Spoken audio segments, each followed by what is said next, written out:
Good evening, everyone. Welcome. Thank you for coming out this evening. We've got a very special evening tonight. We've got royalty in the house, so we're going to get to that in a minute. But we've got a full house, so thank you, and thank you for your patience. So I would like to call the Temple City City Council meeting to order of February 4th, 2025. Madam Clerk, if we could have roll call, please. Thank you, Mayor. Councilmember Chen? Here. Councilmember Mann? Here. Councilmember Sternquist? Here. Mayor Pro Tem Yu? Here. Mayor Chavez? Here. Okay, at this time, we're going to begin with our invocation. So if I could have everyone in the audience, please stand. This evening, we have Jerry Jambazian, owner of Wonder Cleaners and Draperies, located at 9136 Las Tunas Drive, who will be providing the invocation. After the invocation, please remain standing for the Pledge of Allegiance. Jerry? Thank you, Mayor. Let's bow in prayer, please. Dear Heavenly Father, we come again to ask for your blessing upon this evening's council meeting. For each decision that is made tonight, be made with the benefit of all the citizens of Temple City in mind. We give you thanks for the wonderful Lunar New Year celebration recently and look forward to February as it brings our popular Camellia Festival. Thank you for our first graders on our Royal Court that are here tonight. We pray that as they see local government in action, they might see themselves on the dais several years from now. We thank you for our first responders who protect and serve us daily. Thank you for their selfless service during this recent windstorms and wildfires. Please protect our sheriffs and our firefighters. We ask this all in your name and for your glory. Amen. Amen. Amen. Thank you, Jerry. Yes. So at this time, I would like to call Queen Nayeli Chan and King Roman Salazar to lead us in the Pledge of Allegiance. So go ahead, guys. Allegiance to the flag of the United States of America and to the republic for which it stands, one nation, under God, indivisible, with liberty and justice for all. How about a big round of applause for them? They'll be coming back in a little bit.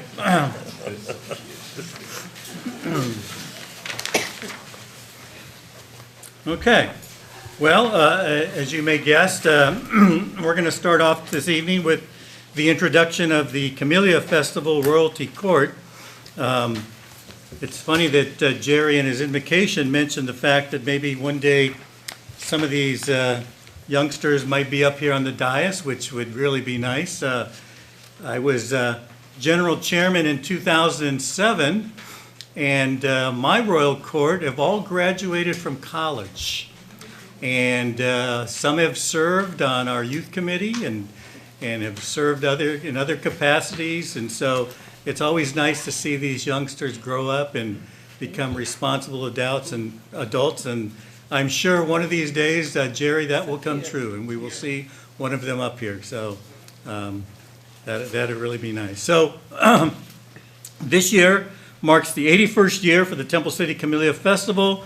The theme this year is Celebrate Music, and I'm sure our General Chairman, Matt Byers, is here, who will perhaps give us a little bit of insight as to how we selected that, and of course maybe talk about the parade and the Royal Court. But Matt, I'm going to turn it over to you to introduce our Royal Court. So thank you for coming. Thank you very much. Thank you for having us, and we are thoroughly excited to be representing the community in this annual event. On behalf of the Camellia Festival, I want to thank the City of Temple City for its continuous support of this Temple City tradition. The mission of the Camellia Festival is to promote the desire in every child to participate in the affairs of the community. It is through appearances like tonight's that we are able to promote our local community organizations. I would like to start by introducing our Camellia Festival Royal Court for 2025. Our banner carriers, Emma Magana and Benjamin Cho. Our next banner carriers, Charlotte Ho, and Ethan Baroga.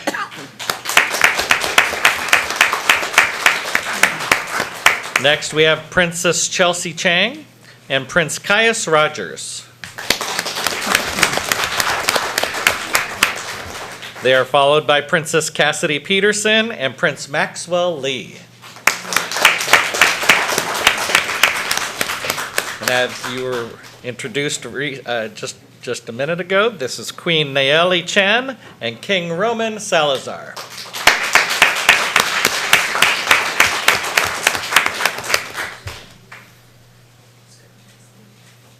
All there, okay. There we are. These children were selected from a group of Temple City first graders who took part in our annual play day in November. They were judged on how they got along with others and following directions. In addition, each child had a chance to answer questions using a microphone. So be careful up there, there's a lot of microphones up there. Part of the royal duties include opening our carnival, leading our Camellia Festival parade, and making special appearances such as this. I might add that the selection of the theme was presented by a sixth grader from Emperor School, Giselle Lee. And obviously, I was very partial to her offering of celebrating music. And I'm also very thankful, appreciative of Dawn Taryn and Kathy Burrows, our festival directors, who allowed me to pick the colors. And of course, I chose Dodger Blue. All right, do any of you have any questions for any of us, or especially for the kids? Does anybody, any council members have questions? You guys want to turn around and look this way? Maybe we can ask some questions? Huh? Don't have a microphone, but you'll have to talk really loud. How's that? Okay. I have a question. So, what are you looking most forward to as we approach the Camellia Festival and during the year? What are you looking forward to doing the most? Anybody, just go ahead. What do you think? Going on the rides. Yeah, I remember that's a popular choice. I think you guys get first choice at it. Don't they still do that? Yeah, on Friday. Or maybe I blew a secret. I don't know. Maybe I shouldn't have said that. What else? What else are you looking forward to? Anything? Huh? You're looking forward to going to different places and seeing different people? I think we're the first, aren't we? Yes, so this is all very new. This is all very new. So you're gonna get a lot of these questions as they come up. Yeah, you have a question? Going on the rides, yeah, that's going to be fun, isn't it? All right. How about the king and queen? Do you have? What are you looking forward to? Do you feel like a king? You feel like a king? All right. You look like a king of that crown. I'll tell you that. All right. I'll have to say, you guys look very, very nice. And I am a Dodger fan, so I appreciate the colors as well. So, all right. Well, you know, we do have some special recognitions and some little gifts of appreciation for all of you. So if I could have the council members please join me at the podium, and you guys turn around and face the audience, okay? So Tom, Yeah. sure. Grab those. Yeah, why don't you and Ed Bring them use the over. bags, Take one step forward. and we'll do these. There you go. Yeah, we'll do these. Okay. So first of all, we have some certificates of recognition for each of you. They state, in recognition of you being selected for the 81st Annual Camellia Festival Royal Court, your enthusiasm and charm will represent the wonder and joy of childhood. May you enjoy your reign over the 2025 Camellia Festival. So congratulations. So first, I would like to present a certificate to Charlotte Ho. Charlotte? All right, come on up and you'll get it from Councilmember Sternquist in your little bag. All right. Okay, then come back to your spot. They're going to learn real fast, I think. Okay. Next, we have banner carrier Emma Magana. Emma? Come on up. Next, we have banner carrier Ethan Baroga. Ethan? Then Where's Ethan? That's Ethan, right there. He's all ready. Next, we have banner carrier Benjamin Chow. Benjamin.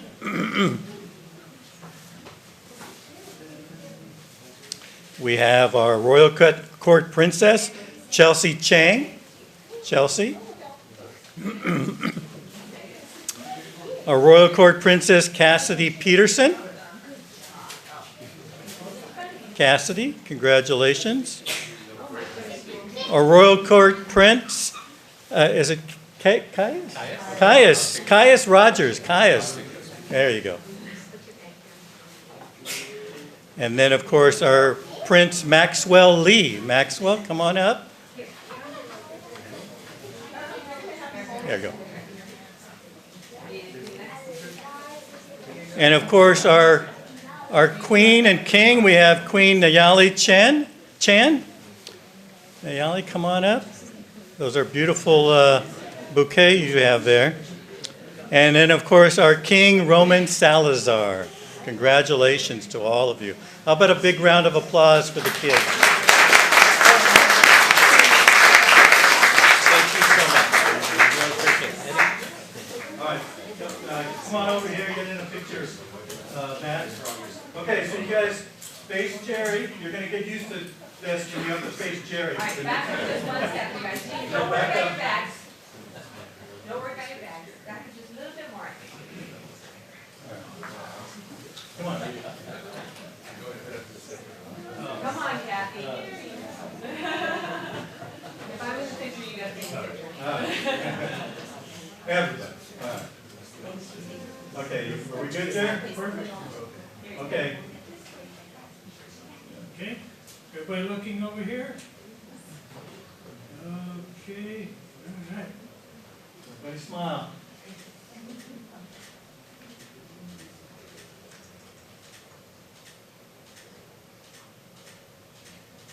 Okay, All right. Mayor, Parents? no, not yet. All right. We kind of started a little bit of a tradition. Will you allow me? Uh-huh. Lift the crown off of Roman's head and put it on yours. Oh, wait, I don't remember that tradition. I don't remember that one. Oh, you weren't mayor last year. All right. Okay. Yeah, then I'm gonna mess my hair up for the rest of the meeting. I don't know.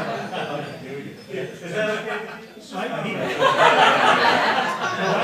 I checked it with him before. All right, here we go. How's that? All right, perfect. All right, everybody smile. Now Roman is smiling. Great, thank you. All right. I'll give it back to you. Here you go. There you go.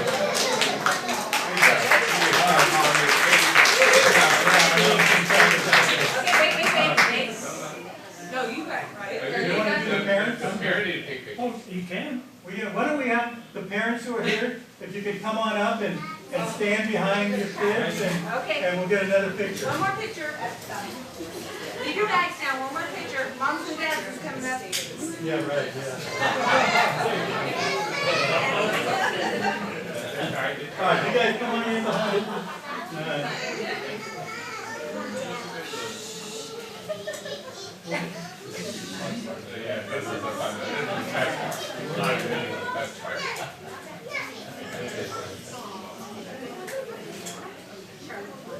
All right, make sure Jerry can see your face though. Oh, yeah. You're good. All right, come on up a little bit closer. Come on up, Matt. Can you see Ed? Yeah, that's what I was worried about. Ed, move this way just a tiny bit. There you go, right there. Okay, we're good. I love it.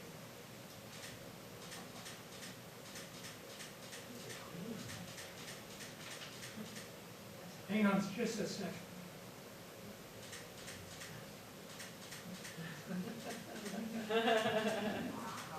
Okay, good. All right. All right, We're not gonna, no, that's not good. all right, we'll see you guys in a couple of You weeks. guys can all go all the way out.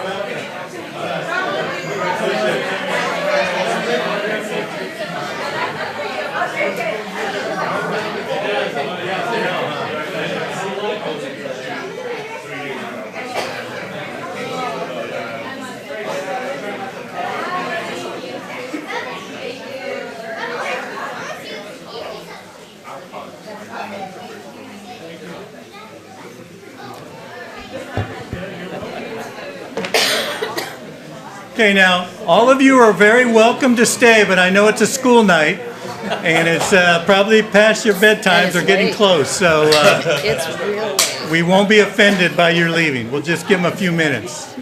Thank you. You could read Thanks, through the Matt. lines, right? Will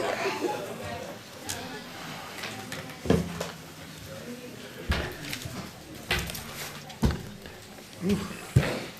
A lot. I think I got tricked into that. I don't know that that was a tradition. I've been here since 2009. I don't remember that being a tradition. Yeah, it started today, yeah. Okay. I'll have to watch that on TV later, maybe. Okay. Well, that's a hard act to follow. Thank you, Royal Court, for being here, and we look forward, what is it, 2 weeks from now? It's, yeah, 2 weeks from this Saturday, yeah. We're getting the rain out. And of course, we're getting the rain out of the way this week, and we'll be done with it. Good. Okay. We will now move on to item number 6, public comments on items not listed on the agenda. City Council will now hear public comments regarding items that are not listed on the agenda. If there's anyone who wishes to speak on an item on the agenda, please fill out a speaker request form. I do have one speaker request form. Donna Georgino's here. Come on up, Donna.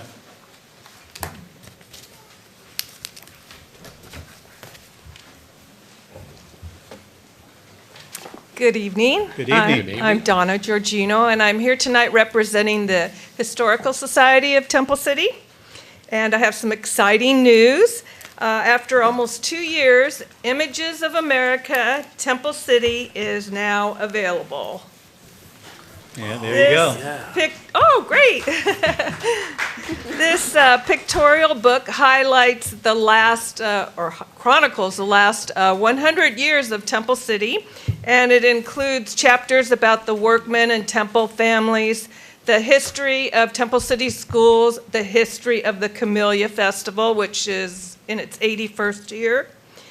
These books are $27, and they're available from the Historical Society and retailers.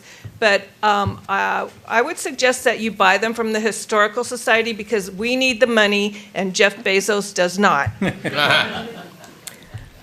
We will be selling the books at the Camellia Festival, at the Temple City High School all-year reunion, which is on Saturday night.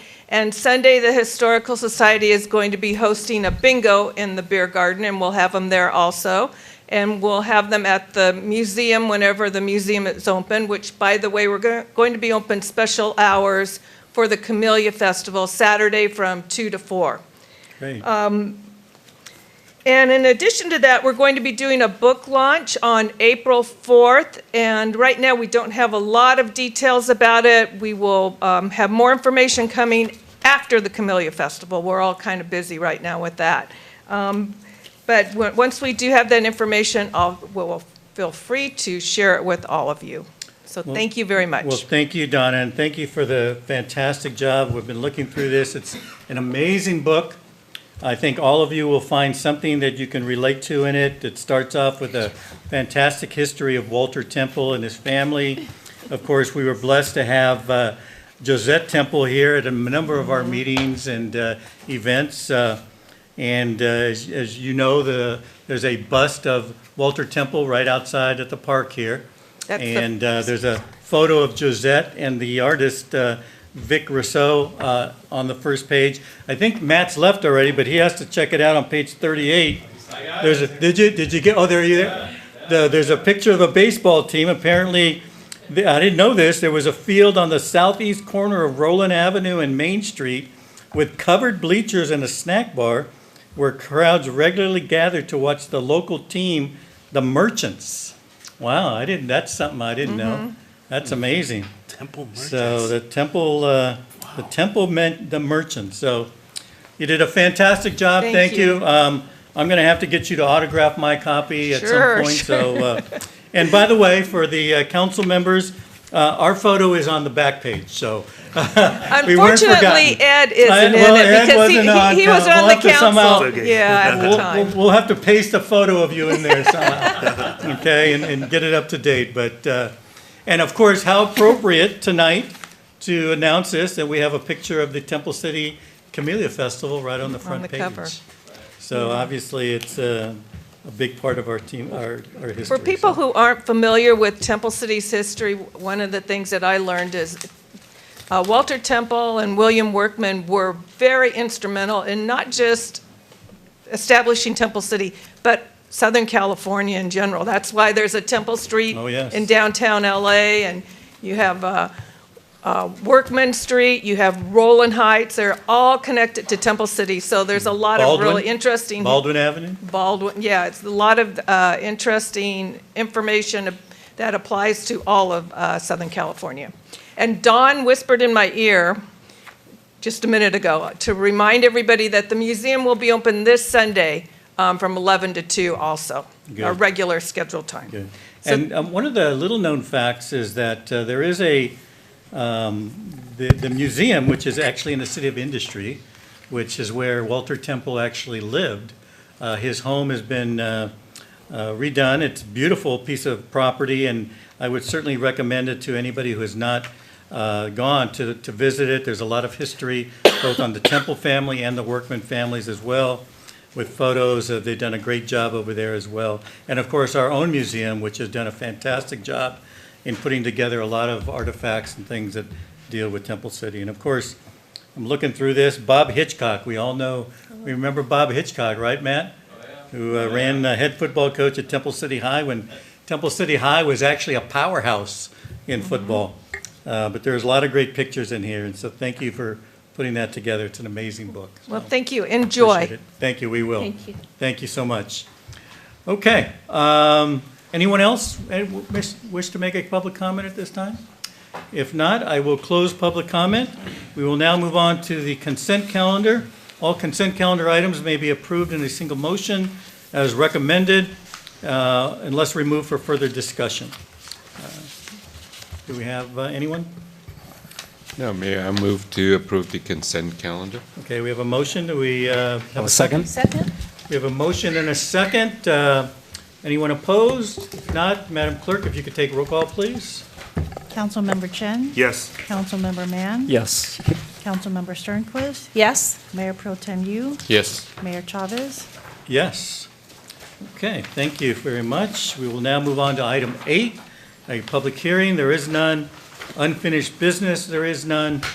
And now we will move on to new business, and we'll start with item A, the pickle court conversion at Live Oak Park. City Council is being requested to discuss and provide direction of the potential conversion of Court 6 at Live Oak Park to permanent pickleball courts. And I believe we'll start with a or did you want to start, Brian? I'll do a quick Okay. introduction. Thank All you, right, so Mayor. we'll start with our city manager, Brian Cook. Excuse me, Mayor, Council, and members of the Mayor and Council.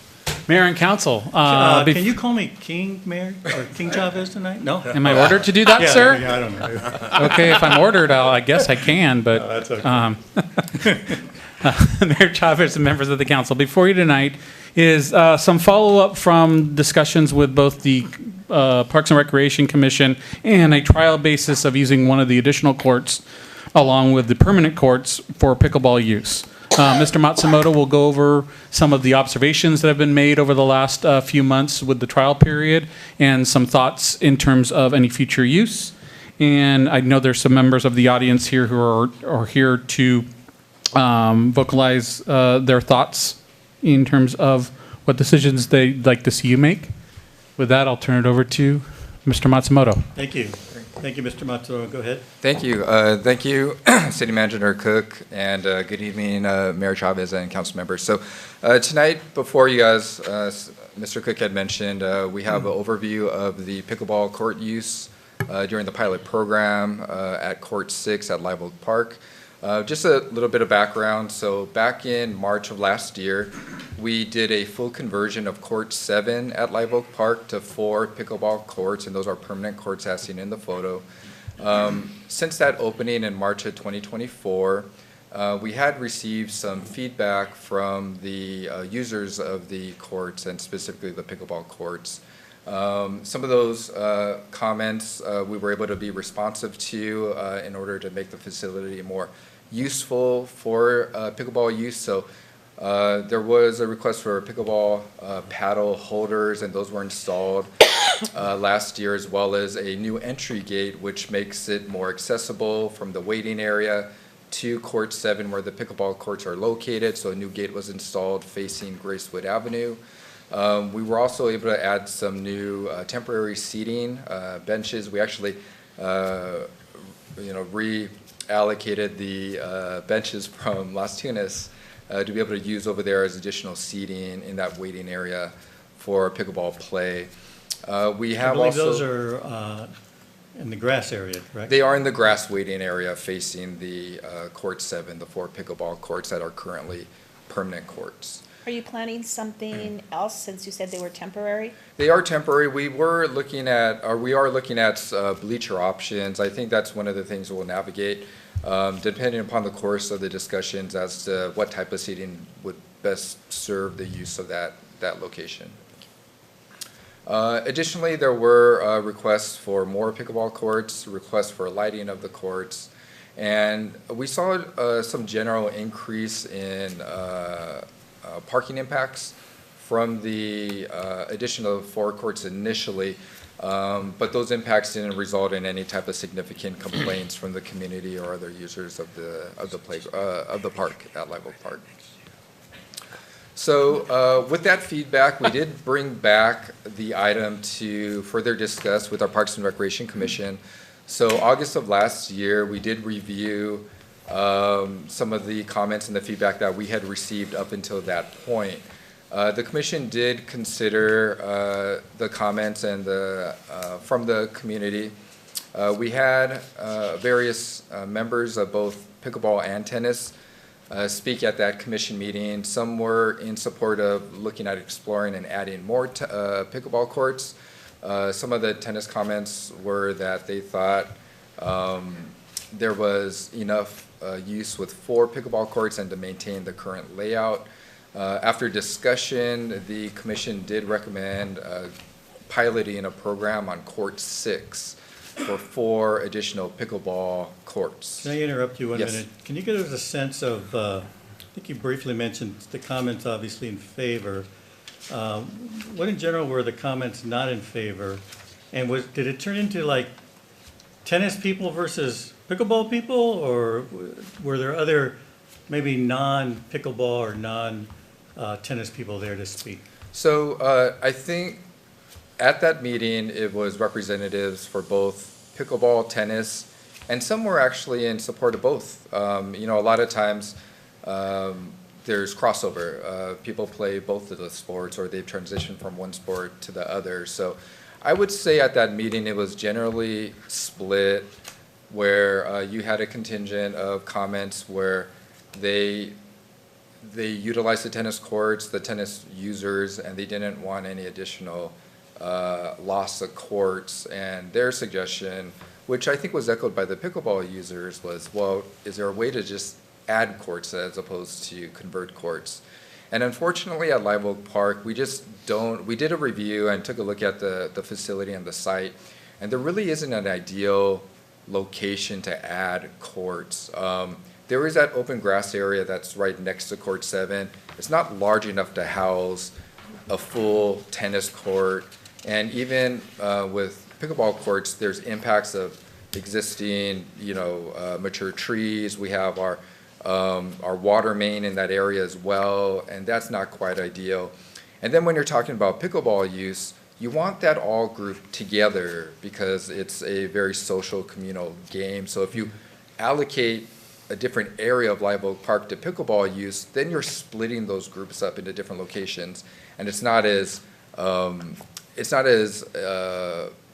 ideal way to situate those courts. You want them right next to one Although another. it could be like National American Little League, right? We like the Just a little, cohesiveness. rivalry going there. Right. Did you have any comments from any of the neighbors at that time? Not at the August meeting Okay. of All this right. I know past that year. before we had heard something, but it appears to Yes. me that there hasn't really been, or at least I haven't heard, Mm-hmm. of any complaints of any sort from the neighbors in that area. Is that correct? That is correct. So Okay. with the current layout and the usage, we really haven't had any complaints from other user groups. So people walking the walking path, the youth sports groups, the How about the local hospital, neighbors. the The hospital across the convalescent street, home, convalescent or, home? Nothing. no, Good. we haven't seen that with the current use of it right now. So Okay. that includes both when the courts converted to permanent courts, as well as this pilot program period, which started in September and is in its current, and is currently running right now. So starting in September, Court 6, which is right adjacent to the new pickleball courts, was turned into temporary courts. So there's 4 temporary courts there. And that's what was discussed at the commission meeting, and that's what was moved forward. Lights were discussed at that meeting as well.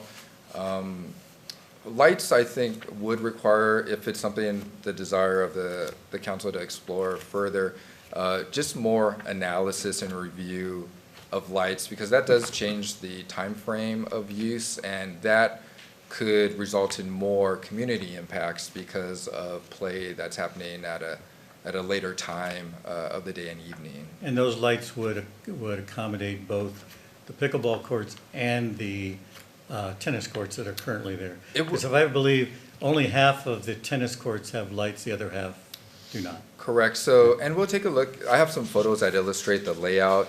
There are 3 courts that are currently lit for tennis. Okay. And then there's a bank of 4 courts. So they're kind of broken up into 2 banks of courts that is non-lit, and that includes courts 4 through 7. So right now. And that's where it's- we have that, the grass through the. Correct, the pass-through Pass-through, between, yeah, pass-through. yes, to the athletic fields. Okay. So, so that was the review and the comments You have a from the question? commission meeting. Okay, Mayor Pro Tem has a quick Yes. question. Thank you, Mayor. Mr. Matsumoto, you mentioned about parking impacts. Can you elaborate what you meant by that? Did you get in a situation whereby people couldn't find parking? So right now, I think it's in a situation where it's manageable for most user groups. So what we see is, as the big impact days right now are Tuesday mornings, Fridays, Saturdays, and Sundays. So Tuesdays, because that's the day when we do our senior meal distribution for the whole week, so we get a large contingent of seniors coming in. There's less parking than there was before, but we're able to just fill onto Bogue Street, and it hasn't extended out so far that that we've received complaints from our senior population. And then the same thing with our youth sports groups, the neighborhood. We haven't, at least right now, seen any complaints about excessive parking issues. And so the parking that we're experiencing is already because that counted the new temporary courts. Correct, yes. Right? So even with the temporary courts and the permanent court in Court 7, it's manageable, the parking. Right now it is, yes, Thank you. yes. Okay, go ahead. So I think I had skipped to the next slide. So just so we can get a lay of the location of the land, we identified Court 6, and the commission did, as being the ideal potential location for additional pickleball courts because of how the facility is set up. Between Court 6 and 7, there is a low fence that's in between those 2 courts that makes it easy to access for pickleball use. Between Court 6 and 5, there's actually a high, more of a barrier fence between those courts, which kind of separates out the use. So it's very clearly defined, and there's less intermingling of the 2 pickleball groups and the tennis courts because of that high fence. That's illustrated in these next couple of slides. But courts 1 and 2 and 3, those are the lit courts, and you can see those as a separate bank of courts from courts 4, 5, 6, and 7, which are the non-lit courts. So right now, Court 7 is the permanent courts that's closest to Gracewood. Court 6 is where that pilot program is taking place right now. Again, just a close-up area. The green area is where the pickleball player waiting area is located, and then the pink is the location of that new entry gate off of facing Gracewood. This is the actual low fence in between Court 7 and 6. You can see it's a very easy barrier to kind of cross between, and it makes it easier for those courts, if they're pickleball, to intermingle. For courts 5 and 6, where the pickleball pilot program is and tennis is located, you do see that larger fence that kind of segregates and separates out the two uses, so there's a clear distinction between those two areas. Since the pilot program has been in effect since September, these are some of the observations that we've recognized. So again, peak use times are Fridays, Saturdays, and Sundays. Monday through Thursday, we see typically lower use and not really as much wait time. And we do still see a strong demand for pickleball. Now, one thing of note, and to Mayor Pro Tem, your comments earlier, is that right now it's manageable. We haven't had any complaints or concerns from other user groups of Live Oak Park. We would anticipate if it's the desire of the council, if that does turn into permanent courts, that we probably would see increased use. Some of the feedback that we've received from our pickleball community is that, and this is, I think pretty self-explanatory, those temporary courts are less desirable to use. Right? If you have the option between a permanent court and a temporary court, you're less likely to use that temporary court. So I think the amount of use of the temporary courts is a little suppressed because they're temporary. So if we did see those change to permanent, we would probably anticipate, and again, this is just what we would anticipate, increased use and probably increased traffic because of that. But right now, we haven't seen that with the pilot program. So before the council today, we have two options for consideration. One option would be to convert Court 6 to permanent pickleball courts. That would bring our court totals from 4 to 8 for pickleball. That reduces tennis from 6 to 5. And the cost of that conversion is approximately $30,000. Now with that too, we can convert that, and we're not beholden to that. If for some reason we see some really big impacts, we can always explore, conversion or converting it back to tennis if there are really heavy impacts or something unforeseen with that change. And then the other option that we have before the council would be to maintain the current layout, go back and remove the pilot program for Court 6 and make that tennis, and just have the 4 permanent courts on Court 7 for pickleball court. We can also entertain any other motions, and I can respond to any questions the council may have regarding this report. Okay, thank you. All right, so we have asked a few questions, but I will now ask any of the council members if they have any additional questions for Director Matsumoto at this time. Councilmember Sternquist, any questions? No questions. No? Councilmember Mann, any questions? Yes, just, Go ahead. just one.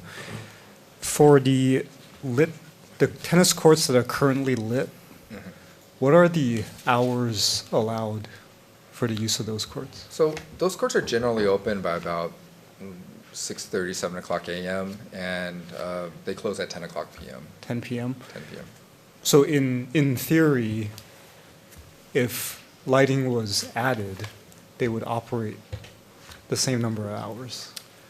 That's one option, and I think that's where a further discussion of lighting is something where we can do more analysis, where it doesn't make sense to keep tennis use till 10 o'clock and maybe alter the end time for pickleball use. There's some variability on how we could do that. If the way the courts are set up, they're lockable, so a portion be locked earlier if the noise is a concern past a certain point. But for tennis, currently right now, the lit courts stay open until 10 o'clock. Okay. Are we aware of other courts in the region that are lit? For pickleball? Yes. I know the city of San Gabriel at Smith Park has converted to permanent pickleball courts. Those courts were lit tennis courts previously, so that was existing, I guess, late use that was just converted from tennis to pickleball. There are, I believe in Arcadia, there's more, again, I think for that discussion, I would want to be able to actually do a little bit more in-depth research to get that context and maybe some feedback from some of those agencies that have maybe gone through that process to see if they've had any concerns or positives, impacts from those changes. Okay, thank you. That's all I have. Okay. Councilmember Chen, any questions this time? I think I'll bring it up at this time. Thank you for the work of soliciting public input. And I know early on, as a newer council member, I saw that you had went through extensive, soliciting of opinions on both sides and getting a lot of information for us to pursue. So thank you very much for the work that you've done. With regards to pickleball and available sites, I know we're a built-out city. There's limited park space, and I learned the word park poor pretty early on in my council career. And I know that this council has really done a lot with Primrose Park prior to my being here to really address those issues. Are there any, because I know you also run a great program, after-school program on many of our school district campuses. My son is actually a participant in one of the programs. Are there school facilities with existing pickleball courts within the Temple City city limits? There are. So Oak Intermediate does have pickleball courts at that school site. And Are they open to the available? public? Yeah. They are not. Okay. So they're only open during school hours. Based off of previous conversations with the school district, there's more and more either oversight required, permitting use after hours, or just a locking of the school facility in general. I know one of the areas that has previously been open access to the public, that's on the school site that they're trying to explore to maintain, is the track at the high school. And they're looking at ways to basically section that off to potentially allow for community use, but it really becomes a very separated area of that location. At Oak, if you're familiar with Oak, the pickleball courts are actually at the very back of the school, so the most western portion of the school. And at least right now, there's not a separation of those courts from the school where a similar situation might be able to be done by the school district, but as of right now, no, those courts are not publicly accessible. Okay, thank you. Any other questions? Not at this time. Questions or comments? Not at this time. Thank you. Mayor Pro Tem, you, any questions? Just one quick question. On the lit tennis courts? Yes. Is your observation that they are highly used at night? Very much so. Very much. Yes. Thank you. Okay. On a couple of those slides, I just noted, for example, the short fence between courts 6 and 7. I think it was later in the presentation. Are those, well, you can actually see it there. Is that in pretty good shape? It kind of looks like it, but it looks like there's maybe a little cut there at the bottom of that one. Is there any recommendation from staff to maybe improve that or make, I don't know if there's any unsafe areas there. I know we've had problems with the fences on the ball field, and so I'm wondering if we have similar. Areas.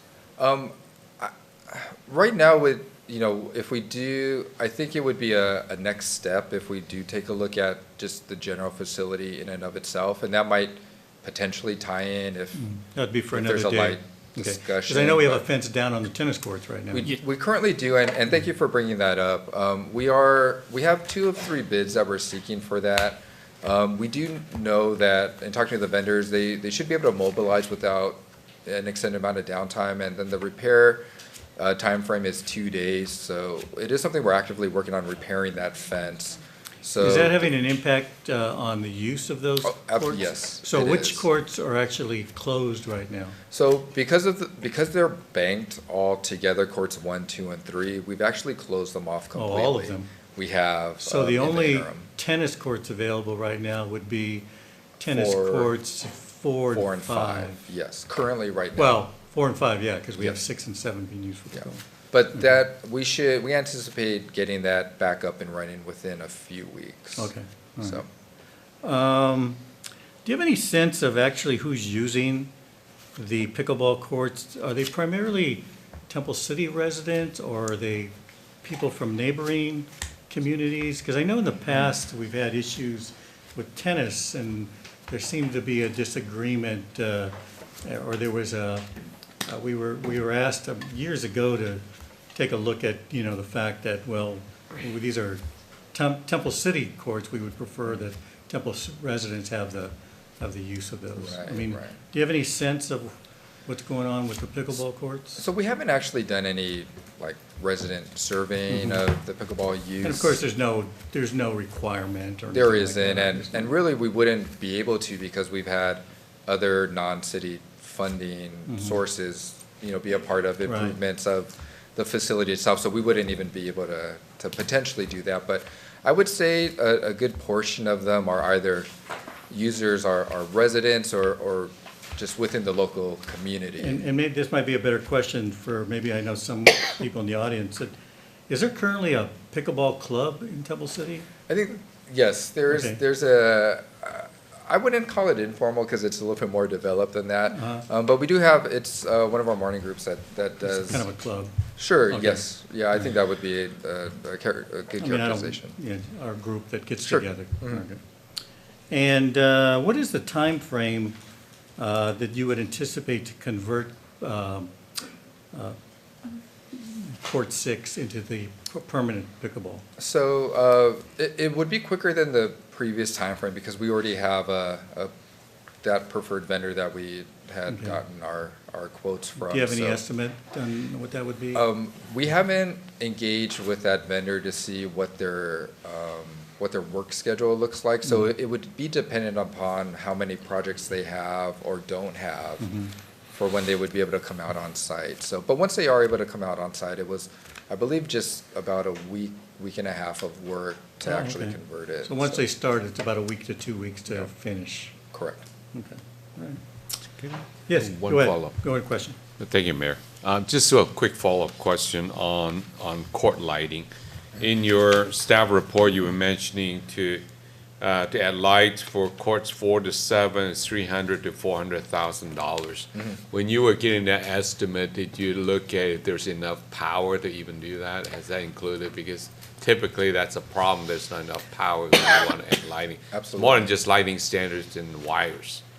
So it was a rough estimate, but we actually used an estimate based off of a bid for another local city for basically a light installation for 2 courts. So we use that as a rough number of what we would potentially anticipate, but that's where the study would come in further, really kind of narrowing down what the true cost would be. So in other words, that number may or may not have included getting more power, electrical upgrade, utility upgrade. I'd have to look at that bid to know the exact, I know it included running new conduit and wiring, but in terms of electrical service, I would have to take a the closer service. look. Okay. But if we are exploring that, we would probably want to do maybe a site-specific estimate, so then we can get a stronger estimate of what that cost would be. But that was based off of a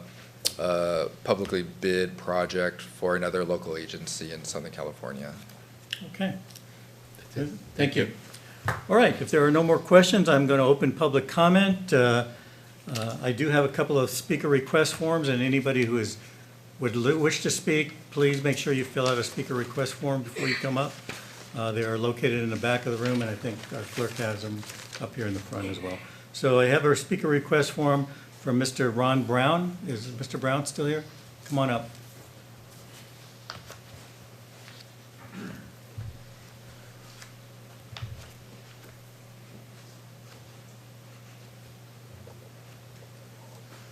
I am Ron Brown. I have been a resident of Temple City for 51 years. Aren't you the former tennis player?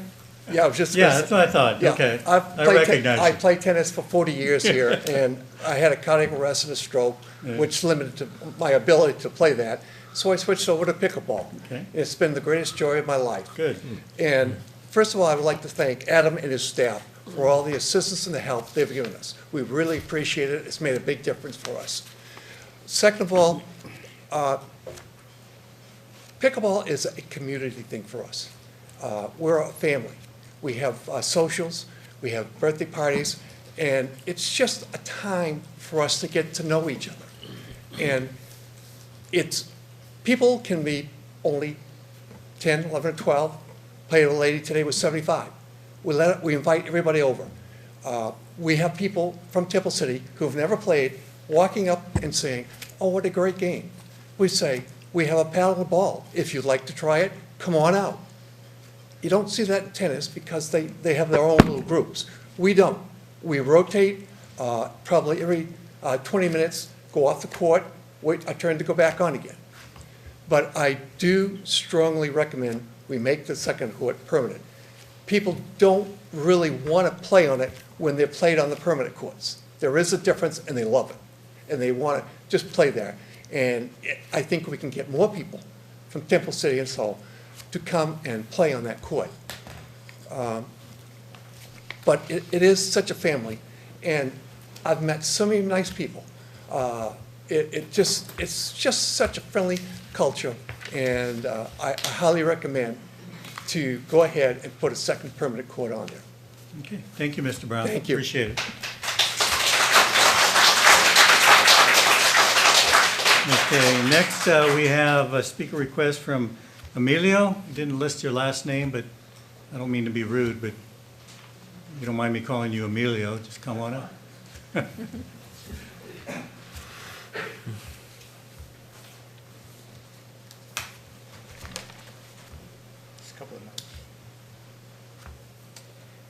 Good evening, Council. Good evening. Good evening. My name's Emilio. I'm a Temple City resident for 30 years. I'm retired, and I'm a proud pickleball player. I'm here tonight Can you pull that microphone down a little bit so we can hear you a little bit clearer? Speak There you closer go. to We're it. closer All to you, or stand a little bit closer. Yeah, thank you. Okay, I'm here tonight to voice my support for the approval of the Court 6 conversion. I think it's a wise use of funds to continue to support this activity for me and the sport for others. So, thank you. One observation mentioned about the convalescent hospital, the impact. With my own eyes, I've seen residents come out, sit there with us, and I think enjoy the activity. Thank you. Thank you. Okay, does anyone else from the audience wish to speak on this matter? Okay, please come on up. Before you leave, can you make sure you fill out one of the speaker request forms, but go ahead and come up to the podium and just announce your name, please, right away. Thank you. Good evening. My name is Eva Ng. Eva? And, yes, Eva. Okay, thank you. Ng. And I started playing pickleball since July when I came back from Hong Kong. My sister invited me to the Live Oak Park to play. And I've never played it before. It was so hard. But I learned to love the sport, and I've been playing ever since July. I'm a teacher, so so during the summer I was able to play every day, and then only the weekends now. But I plan to someday when I retire to play much more. So I'm here to voice my opinion. If you can please convert court, is that number 6, the temporary court into a permanent court, because simply because the lines right now are a little bit vague, but we still go to the temporary courts because we don't want to wait. And I think it would be so much beneficial if you can allow Court 6 to be a permanent pickleball court. And thank you very much. Okay, thank you.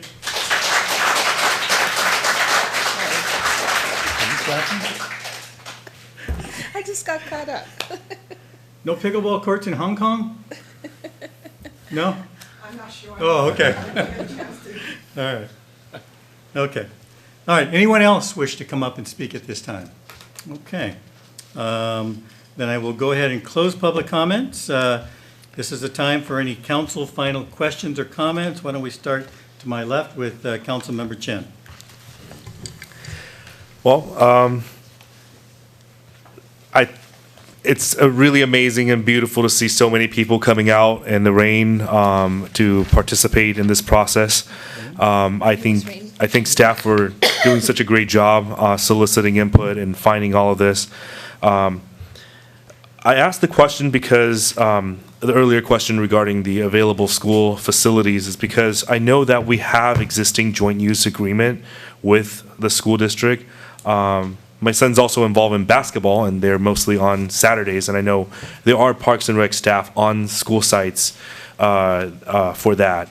So with regards to access, I know, school safety and our kids, really, that's paramount. That's number one. We definitely have to do it, be sensitive to that with the school district on how we provide that community access. I just like to find out a little bit more if the existing pickleball club and community would welcome the idea that there are 9 courts already built. Like, it's permanent, it's current. You have 9 pickleball courts at Live Oak? Is that what you're saying? At one of, I believe at some of the school sites in Temple Oak City. Avenue? Yeah. There's 9 pickleball courts at Oak Avenue. Really? Did they used to be tennis? I don't believe they used to be tennis, but I believe they were started by 2 teachers who were avid early pickleball players, adopters, and they had the vision. They built the courts, and they're beautiful, and they're very. I've actually owned my own paddle and go out there and play a few times, and I know that. And do they let you play because you're a parent or because you're a council member? Oh, no, I played, at different you just places, go and play? yes. No, I'm talking about Oak. We're talking about Well, Oak. with Oak Avenue, They don't- they let you play there? it's not open Yeah, it's not. to the. Adam, do you have an idea how many courts they have at Oak?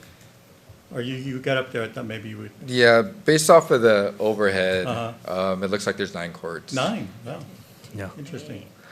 Well, I would suggest that, we are trying to get together a joint meeting, as you know, with the school district. That might be an item that you may want to place on the agenda for further discussion regarding the use of those courts by the public. Of course, obviously, it was something that they would have to agree to. So. Okay. So I'm obviously very, very moved by the people that are here today that play the sport, that advocate for the sport. I think that's exactly what local government is about. And for a city like Temple City, where Adam and his staff does a fantastic job, covering not only our youth with the after-school programs that are available, but also working hand in hand with our school district. Of course, we want to be sensitive to the school district and their concerns. I think I'm committed to the dollar amount, but I would like to explore to see if it's possible, if that dollar amount could be used towards gaining access to 9 additional courts for our community. I think that would provide that synergy that was talked about with 9 open courts for the community's use on weekend days. I think when during the peak use times, and especially if it's on a Saturday where we already have parks and recreation staff on campus with existing sports programs, we may have to increase that staffing to make sure and to ensure the program's success. But I think there is potentially, if that money could be spent to increase the security or help with the access issue at the school site, or any of the school sites that may have sports or recreational facility that could be beneficial for community use. I just think that that's a really amazing opportunity that could be made, that could be possible, having 9 new courts instead of 4 new courts. Of course, I understand, the timing of this. This is the result of many months of work. So that's my only comment. I think I'm committed to spending the money that was outlined in the budget, but I think that there may be possibility, if staff thinks it's possible, to visit that issue with the school district and use that towards getting more access to pickleball courts for the community. So are you saying rather than spend the $30,000 on the pickleball courts at Live Oak Park, use that $30,000 to pay for the courts at Oak Avenue? Yes, if there's, because I think the sensitivity is in the access. How does the community gain access to that pickleball courts at any of our school sites? And I think that $30,000 could go a long way in establishing whether it's a key card reader, whether it's fencing that's not going to make our school sites look like a prison or a jail facility. That could be made. That could also bolster our. That could help with our school partners in maintaining and elevating their existing infrastructure. I just think there's some possibility there. 30,000 could go a long way in doing that. And I hate to not visit all the available options, even though I know this is, conversion of this Court 6 is, right in front of us, and it's a city facility. We can control it. But I think there just could be a lot more energy, synergy with the school district if we're able to gain access to that. I appreciate your comments. I think, unfortunately, that doesn't seem to be an issue before us at this time, but certainly an issue that we could add to the joint meeting agenda, and that'd probably be a good time to discuss that with them. Yep. Okay, thank you very much. Okay, Councilmember Sternquist, any final comments or questions? Yes, I appreciate all the work that Adam has done, and most importantly, the pickleball players. I've had the opportunity to try out the courts and have spent some time. I was at a couple of potlucks, and boy, you guys do the best with food and potlucks, let me tell you. But anyway, it's just, up until I hurt my knee, I had intentions of going and learning to play, and then I finally finished physical therapy, so I plan to be out there again soon and actually learn how to play the game better than when I first tried. But I very much appreciate your comments, Ed. I think there's some things that maybe some of us might not be aware of with the pickleball courts at Oak Avenue. I've had friends who play pickleball at Live Oak, and they've had tournaments on Saturdays at Live Oak Park, not Live Oak Park, at Oak Avenue. And I think parking situation and coming in and out was problematic. I'm not really sure what the in and outs are there. I haven't been to Oak Avenue since I substitute taught there many, many, many years ago. But if I recall, you parked along the side to get to way far in the back, where the tennis courts, I think, might have been at some point. But, so I think there were some challenges with that.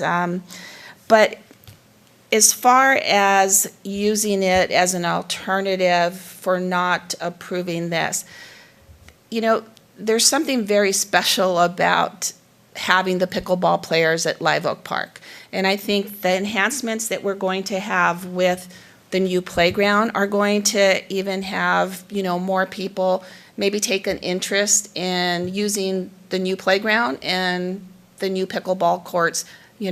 Parents playing pickleball, kids playing on the new playground apparatuses. So I think it's really two different things. I think it would be interesting to explore it.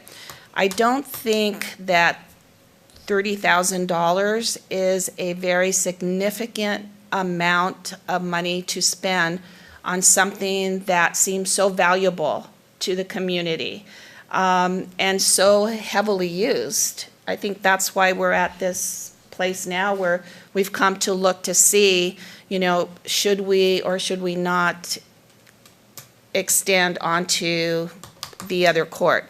So I think there's opportunities. I don't think the pickleball players need 9 more separate courts, but I do think that they need this one. And I think Live Oak Park is, I think the pickleball players have showed that they are committed. And they work together, they organize so that there's really no bickering. People know how to wait their turns, and there's people from all ages, and I think that's what's so nice. You can go see a pickleball game, and there's an 8-year-old, and they're playing against maybe a 70-year-old, and everybody's just so respectful of one another. I mean, I'm not there all the time, so I'm sure at some point in time there is bickering, no matter what happens, but I really think that we've done so much research on this. I mean, if we look at the time, we're probably almost close to a year from the time we thought we were going to, just even do the surveys. And I think that I think that's the thing that's important too, is if you look at the data, which I have, I don't really see a reason to not do it. I see more of a reason to do it. So those are my only comments. So,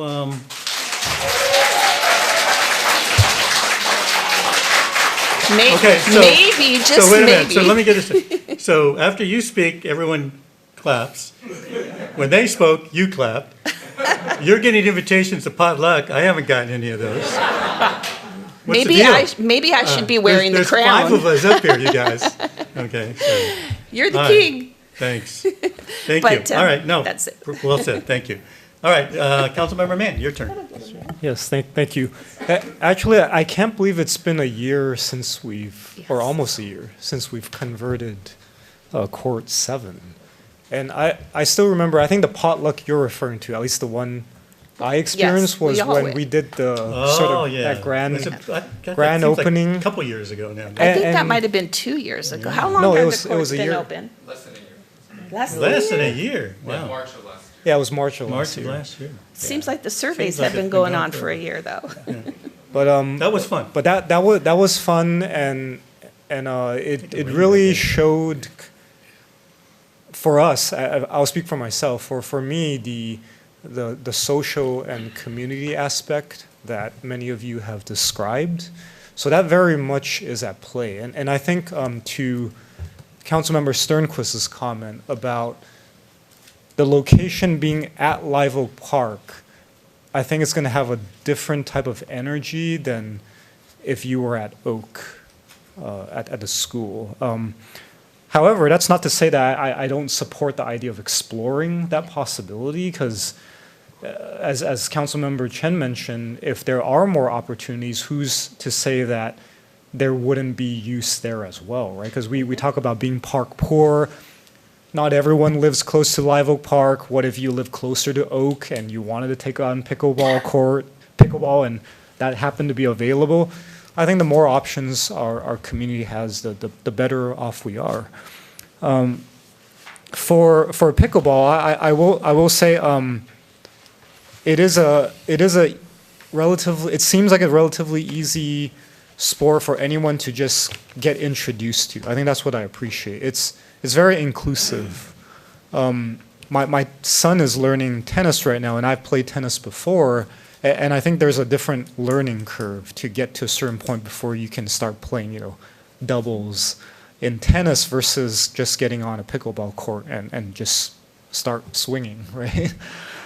So that I appreciate, and I think that's why it has such a widespread appeal. It's because literally anyone can go on and just have a great time.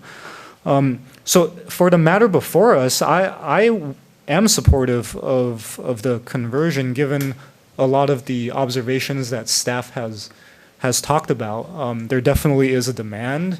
Every time I go by Live Oak Park on the weekends or Fridays, there's always a crowd there. So it's undeniable that the demand is clearly there. I did ask some questions about lighting. I think I concur with Director Matsumoto's stance that if we were to go down that route, that does need to be studied a bit more. I think having 3 existing lit tennis courts, and to Mayor Pro Tem's earlier question about its use at night, that was a great question, because I was thinking about that when you asked it. Because that gives us a sense of what kind of use we would expect, right, if we were to move towards lighting the other half of the courts. I think it's worth looking into. But at the same time, I want to keep an open mind and be mindful of the fact that, you know, there are maybe second or third order consequences of doing something like that we really none of us can maybe predict or think about, but it's worth evaluating. So yeah, I think we should do it. Okay, thank you.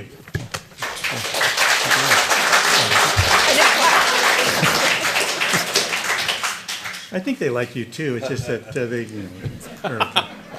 they're not saying no. All right, Mayor Pro Tem. Well, thank you, King Chavez. No, That's the last thing. It's the last time you're going to hear that. Yeah. All right. But joking aside, thank you, Mr. Mayor. So I really appreciate the sense of community of the folks that came out tonight.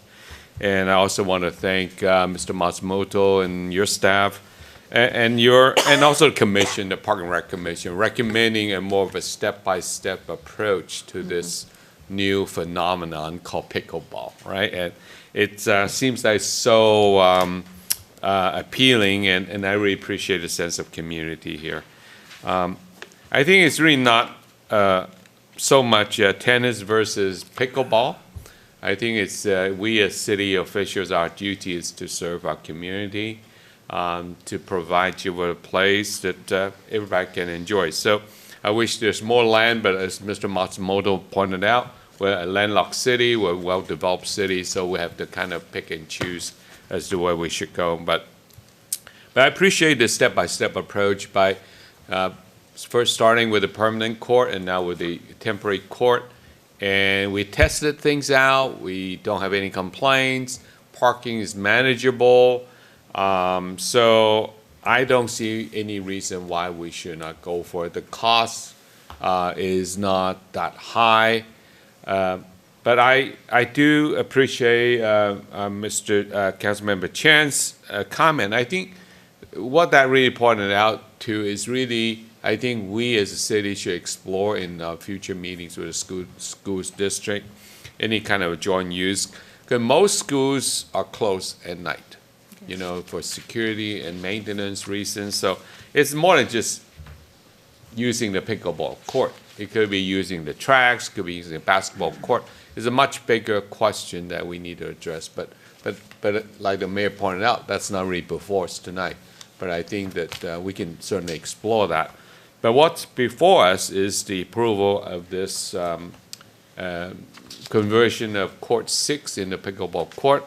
I think I can definitely support that. Now, there are further questions about lighting. Now, lighting is a very different question. My feeling is that it's going to cost more than $300,000, $400,000 put in that court, those lighting. I think what I like to see is, again, take a step-by-step conservative approach. Let's convert these courts first, and then see where we go from here. And there was a question about resident versus non-resident, as Mr. Matsumoto pointed out. Our funding came from various sources, not just from the city. So it's really not, we really cannot limit our facility just residents. And plus, I think it's great for the community, not just folks from Temple City. So all in all, I think I can support the proposal. Thank you. I had one follow-up question, Mr. Matsumoto, is what are the current hours of operation for the pickleball courts? So, again, it's roughly, you know, a little bit before 7 o'clock a.m. to basically dusk. So Okay. that closing hour varies. So will by that the change as we time of the move year. into daylight savings? Correct, Okay. yes. So obviously, we get much more later usage during the summer months. And then during the winter months, it's And I know during more the so summer morning months, the baseball field is lit up. It is. Does yes. that give enough light on the pickleball courts to use at night or no? No. I know it's not yeah. intended to do that. It's but I'm not, just saying, no. do people stay out on those courts playing We after actually, dusk? so when it's at sunset, we lock those. Oh, you doors. lock them, We okay. do, yeah, All right. to prevent access. Okay, thank you. So I have an admission to make. I actually went out and bought a pickleball equipment. I think it was, well, before you clap, though, you got to listen to the rest of the story. I went out and bought the equipment. I went up to, what is it, Dave's? Is it Dave's Sporting Goods? Dick's Sporting Goods. And I was all excited and went up there, and you could spend a lot of money on this equipment if you wanted to, but I kind of went middle of the road. And I actually was a gift to my wife for Mother's Day, I think, because she was interested in playing. So I said, hey, we got this. I have to say I haven't used it yet. I know. But part of the problem is I work during the week, and, it sounds to me like the courts are open during the week in the middle of the day, but I'm at work. But on the weekends when I'm home, they're used quite a bit. So I'm actually a little intimidated to go over there. But I'm sure if I went, you guys would be nice to me, right? Yeah, okay. So I'll get over there. And also, I know we all do this as mayors. We always put together kind of a wish list at the beginning of the year, things that we want to accomplish, things we want to do. And on that list I had wanted to set up perhaps an annual mayor's pickleball tournament, okay? That would be fun. Once a year, okay? Well, I only have 2 more months as mayor, so I don't know, Adam, maybe we can still pull it off. But that's why I was asking about the timeline, because it would be nice to have both courts available for a tournament like that. But we could always make do with what we have, I'm sure. So maybe more to follow on that. So not making any promises, but if we can do it, we can. If not, we'll pass it on to the next mayor. Okay, so anyway, as all the council pointed out, I'm appreciative of you guys coming out. Obviously, you're very passionate about it, and the courts are used well, and I'm sure that to grant the request that's before us tonight would not be a mistake. It would be a good thing for our community. It would be well used. I don't have any problem asking the school district if we could enter into some kind of joint use agreement. There are other issues to address there, as I think have been pointed out, especially security and things like that, but it doesn't hurt to ask. But, they're well used. And you know what? They're beautiful. They really look nice, I think, anyway. And I've highlighted them on a couple of talks that I've given throughout the year to the community and everybody. A lot of people, believe it or not, don't know we have them there. And when they see the photo of them, they say, wow, those are really nice. And I personally have heard no complaints from anyone regarding the use or, as Councilmember Sternquist mentioned, never heard any issues of problems. I can tell you, being on the Little League field during tournament time, we've had to call the police a few times. And that's Little League. Never had to do that for pickleball that I'm aware of, so that's a good thing. So yeah, we haven't taken a vote yet, but I think everybody's already given their view about how we feel about it, and I see no reason not to go along with staff's recommendation. So that's it. Do I get a hand? Oh, okay. All right. Okay. All right. So unless there's anything else, I will entertain a motion at this point. I'd like to make a motion to approve the Court 6, I believe, yes? Mhm. Court 6 permit pickleball it. court to permit it from Okay. temporary. Hold on. From temporary to permanent. All right. Do we have a second? I'll second that. Thank you. Yay. Okay, so we have a motion and a second, unless there's any objection. Madam Clerk, if we could have roll call, please. Councilmember Chen, Yes. Councilmember Mann, Yes. Councilmember Sternquist. Yes? Mayor Pro Tem Yu, Yes. Mayor Chavez. Yes. Okay, that motion is brought unanimously, so good luck. We will see you on the courts, okay? All right. Thank you very much for coming. See you in court. See you in court. Tom? Oh, and Adam, I'm sorry, did you have something else you wanted to add? Allocation of funds. Oh. Yes. There wasn't- Can You know what, it can wasn't amend- in the Thank you, recommendation. Adam. Yeah, Yeah. I Can you make apologize. the allocation sorry. of funds out of general fund We- reserves for now? Okay, so we'll add that to the motion. Is everybody okay with that? Yes. Allocation of funds? Yes. Okay, thank you. Do you have to not to, or you just? I will, you know, 30,000 will be the total now. We estimate it to be less than 30,000, but 30,000 includes contingency. So you don't have to come back. No, we don't have to. You know come what, back. we're going to take a 5-minute recess. We'll be back in 5 minutes. Item B, discussion and adoption of ordinance regarding the time and place of regular city council meetings. City council requests to review and discuss whether the establishment of the regular meeting schedule for city council shall be established by ordinance or by adoption of a yearly resolution. And we will start with our city manager, Mr. Cook.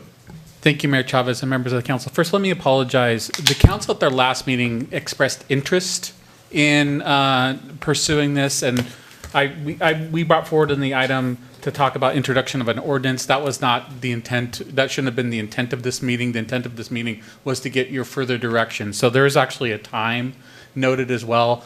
That I inferred that's my fault in terms of you wanted further discussion and direction, and the council expressed interest but not give us direction. So that's my fault. I apologize for that. With no direction. So tonight, would like to provide you with some additional context, some additional information, and some questions that have been asked of me, and then for you to continue that discussion.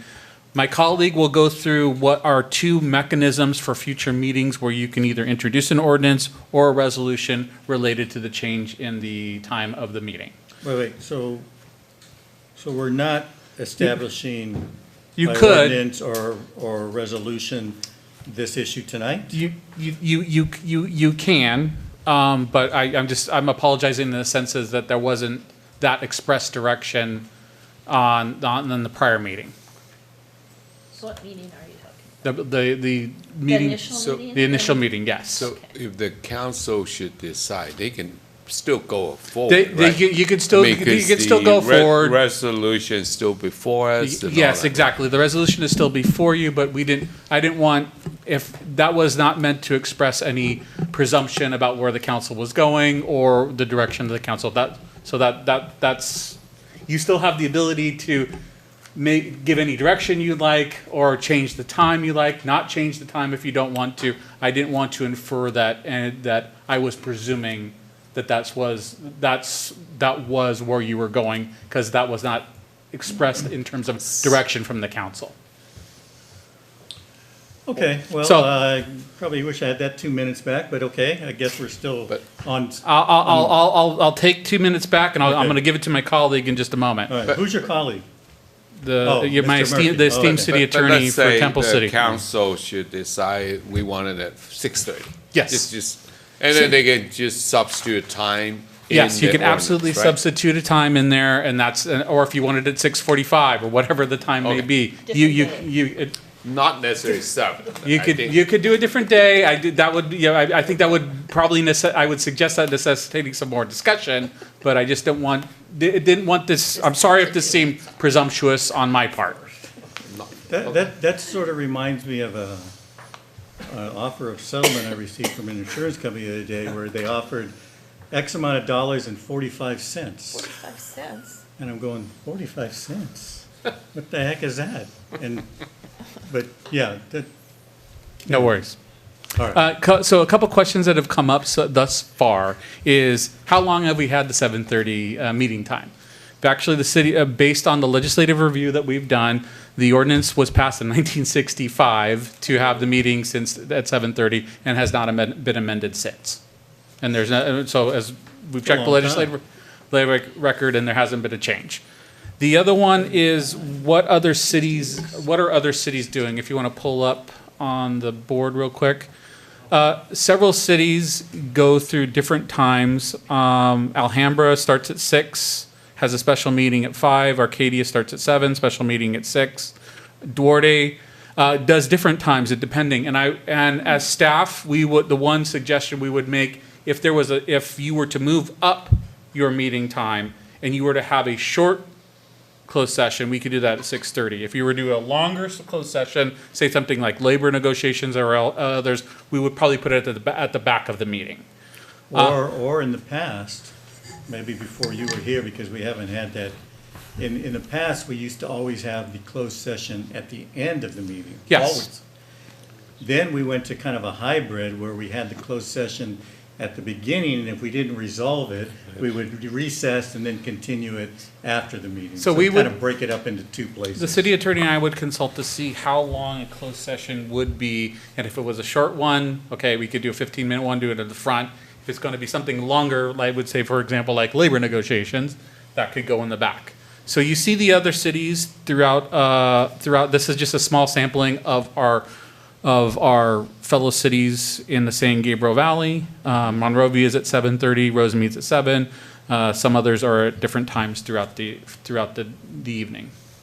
And I believe I asked, although it's not as relevant, I guess, to this, but I had asked you about the school district, and I believe they start at 5:30? The school district starts at 5:30, yes, sir. Although their day generally ends earlier than our day does. Their day does end earlier, and for various reasons, they're a little earlier, and no other cities around here goes that early. So, How come second is underlined with a blue line on this? Is that a typo, or is it?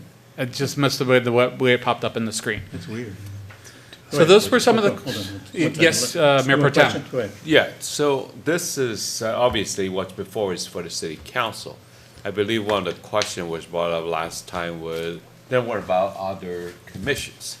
If we're gonna change it, are we gonna change it for other commissions as well, just so that people don't get confused? I thank you for bringing that question up, Mayor Pro Tem. So in the municipal code, and I'll let my colleague jump in, regular meetings are provided by resolution of the commission and then approved by the city council. So the commission can actually initiate the change, but it has to be ratified and approved by the city council. So they can change their meeting time if they wish. Okay, we don't change theirs. We don't, you don't change, they initiate it and then you ratify it.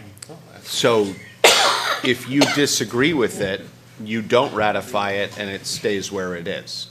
So they are proposing it, and they're proposing it to you, and if you don't like the change, you keep it where it is.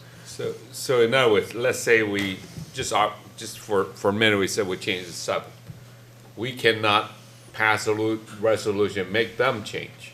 You can't make them change, but they could, it would be normal for staff to go to each commission and let them know that you've made a change and ask them, would they like to make a change? It's likely that the planning commission will follow your lead. As you said, sir, you know, the public gets to begin to sort of think, what's the normal time? It's also possible that a commission having certain types of business might want to go earlier, might want to go later, just depending on what the business is. A commission where, you know, the Parks and Recreation Commission may want to go earlier if nobody has a conflict and they're dealing with park-related things. They may say, we'd like to meet at 6. But they would propose it by resolution to you. You would have to ratify and accept it, otherwise it stays where it is. Thank you for bringing up that question, Mayor Pro Tem. The question I had regarding that, I'll remember, but if they, if they decided, oh, well, we'll start at 4 o'clock, that still has to be approved by us. Still has to be approved by you, and they'd have to have a pretty good reason, or I don't think you would approve it. Right. If, you know, if you had a commission that did work, as was asked, you know, what time does the school board meet? Well, I use Parks and Rec for that. You know, perhaps they say, well, we think we're more similar to the school board, so we want to meet earlier. Parents can come, people interested in the parks can come before they go home at night. Yeah. I don't know that they'd want to, but I'm giving examples of the way to be more flexible with them. Right. So that was all the questions that was asked of me before this meeting tonight. With that, if Mayor Chavez, I'd like to turn it over to my colleague to talk about the differences between resolution and ordinance if the council were to consider either tonight or in a future meeting any changes. Okay, thank you. Thank you. Okay, Mr. Murphy. so briefly, attachment A is your standard garden variety time change ordinance. As the city manager said, it currently would be set for 7 o'clock. You can change that to whatever you want. This would be a normal ordinance, puts it in the code, kind of not a big deal. It's very easy to find. Attachment B is something that a couple of cities in Northern California who are clients of the firm do. And what they do is simply say in the code that The meeting will be held at a time as fixed by resolution of the council. That gives the council a bit more flexibility. At some point, councils, not those ones, but councils could be tempted to be too flexible, and it would certainly be my advice to not introduce multiple resolutions in a year. But as councils turn over, as people rotate off, term limits come, people decide not to run, the makeup of the council changes, it becomes a bit easier for the council to make these kinds of changes. You don't have to have 2 readings of an ordinance and then wait 30 more days. You can make a change, say in December or in January, and make it active almost immediately. Again, that said, you may not want to make it active immediately. You may want to adopt a resolution that says, beginning in 3 months, we'll make this change, and then direct the city manager to put it out there so the public knows a change is coming. There are all kinds of options, but attachment B gives more flexibility to the council because it lets the council make future changes by resolution. And then attachment C is simply a draft resolution that I would not recommend adopting tonight, even if you went down the road of adopting ordinance B, because you haven't really talked about it. But this is a form or an example of the kind of resolution that you could adopt. And in this case, it would say you're establishing, and in section 2, we say establish 6 p.m. as the regular meeting time for closed session or study sessions, open session at 7, but or soon thereafter, but no case earlier than 7. And the reason for that, and again, this is an example, there are some things that can only be discussed at regular meetings. We've always done closed session before your open session as a special meeting, and that limits things like discussions of city manager's salary. There are some other items that the Brown Act, as it gets tighter and tighter, they start saying you can only discuss at regular meetings. So this kind of language makes that pre-open session discussion still a regular meeting where you can have certain Brown Act discussions, but it also would put out there for the public, they know that open session wouldn't start before whatever time's listed. If you decide to go that way, it's a legal recommendation to add this in, no matter what times you pick. I don't care what times you pick, but I'd like to give you the flexibility to have a regular meeting, closed session, before you start your open session. Okay, and we don't have that currently. You don't have that. Because we basically set closed sessions according to need and time. According to need and time. Why can't we stay the same? You can stay the same, except why can't we just say, we're going to change the regular meeting start time to 7 o'clock and not even deal with the closed sessions and keep doing what we've been doing for all these years? Perfectly allowable. As I said, the only reason to do it is because certain things can only be discussed at a regular meeting. And so then those closed sessions you would want to push to the end of your meeting so that you would be a regular So what you're meeting. saying is that if there's a potential that if we start the meeting at 7 o'clock, let's say, the closed session that we're going to have that evening, we would not be able to resolve it probably unless we started that closed session at 4 o'clock. And therefore, that could cause some difficulty with certain council members, or all of us, of attending that closed session. We'll use the example of the city manager's salary. Okay, before you go that, though. Sure. Because for the last, I don't know, somebody correct me if I'm wrong, at least 4 years, we haven't had a closed session scheduled after a meeting at all. No, and they've always been special meetings. Does that differ from a closed session meeting? The closed session meetings are scheduled, they're agendized as special meetings. Okay, but we can continue doing that, right? Absolutely continue doing that. The only problem you have, as I say, is the Brown Act has city manager's salary and a few other minor issues, but they're all budgetary. Yeah, we can only have those during the closed session. You can only have those during a regular meeting. And A so regular meeting, if yeah. it was something you needed to discuss and you wanted to discuss it in closed session, it would have to be at the end. We've been able to legally work around that and get some informal agreement to discuss certain things in open session. You've given me some parameters without actually having discussion. We've kept it legal. If you wanted to have a more wide-ranging discussion, you'd be able to do that. It's not necessary. You could do option A here, run with it, pick your time, keep everything the way you've been doing it, and just change your time. Doesn't bother me in the slightest. Attachments B and C are simply there because it's a legal way to give the council more flexibility. And so I defer to you as to whether you want that or whether you like the structure you have now. Makes no difference to me. Question. Okay, does that conclude the presentation? That concludes the presentation, and Okay, we'll wait so for your let's, discussion. I will then open up to council questions. Mayor Pro Tem, would you like to start? Yeah, just a Go quick ahead. question to follow up to Mr. Murphy. So basically, the difference between A, B, and C is that B gives us more flexibility, doesn't have to take 2 readings, and doesn't necessarily have to wait 30 days, even though the council in its whatever resolution can still stipulate however long it is. And Yeah. then C, the difference between the C is that C. C really is the implementation tool for B.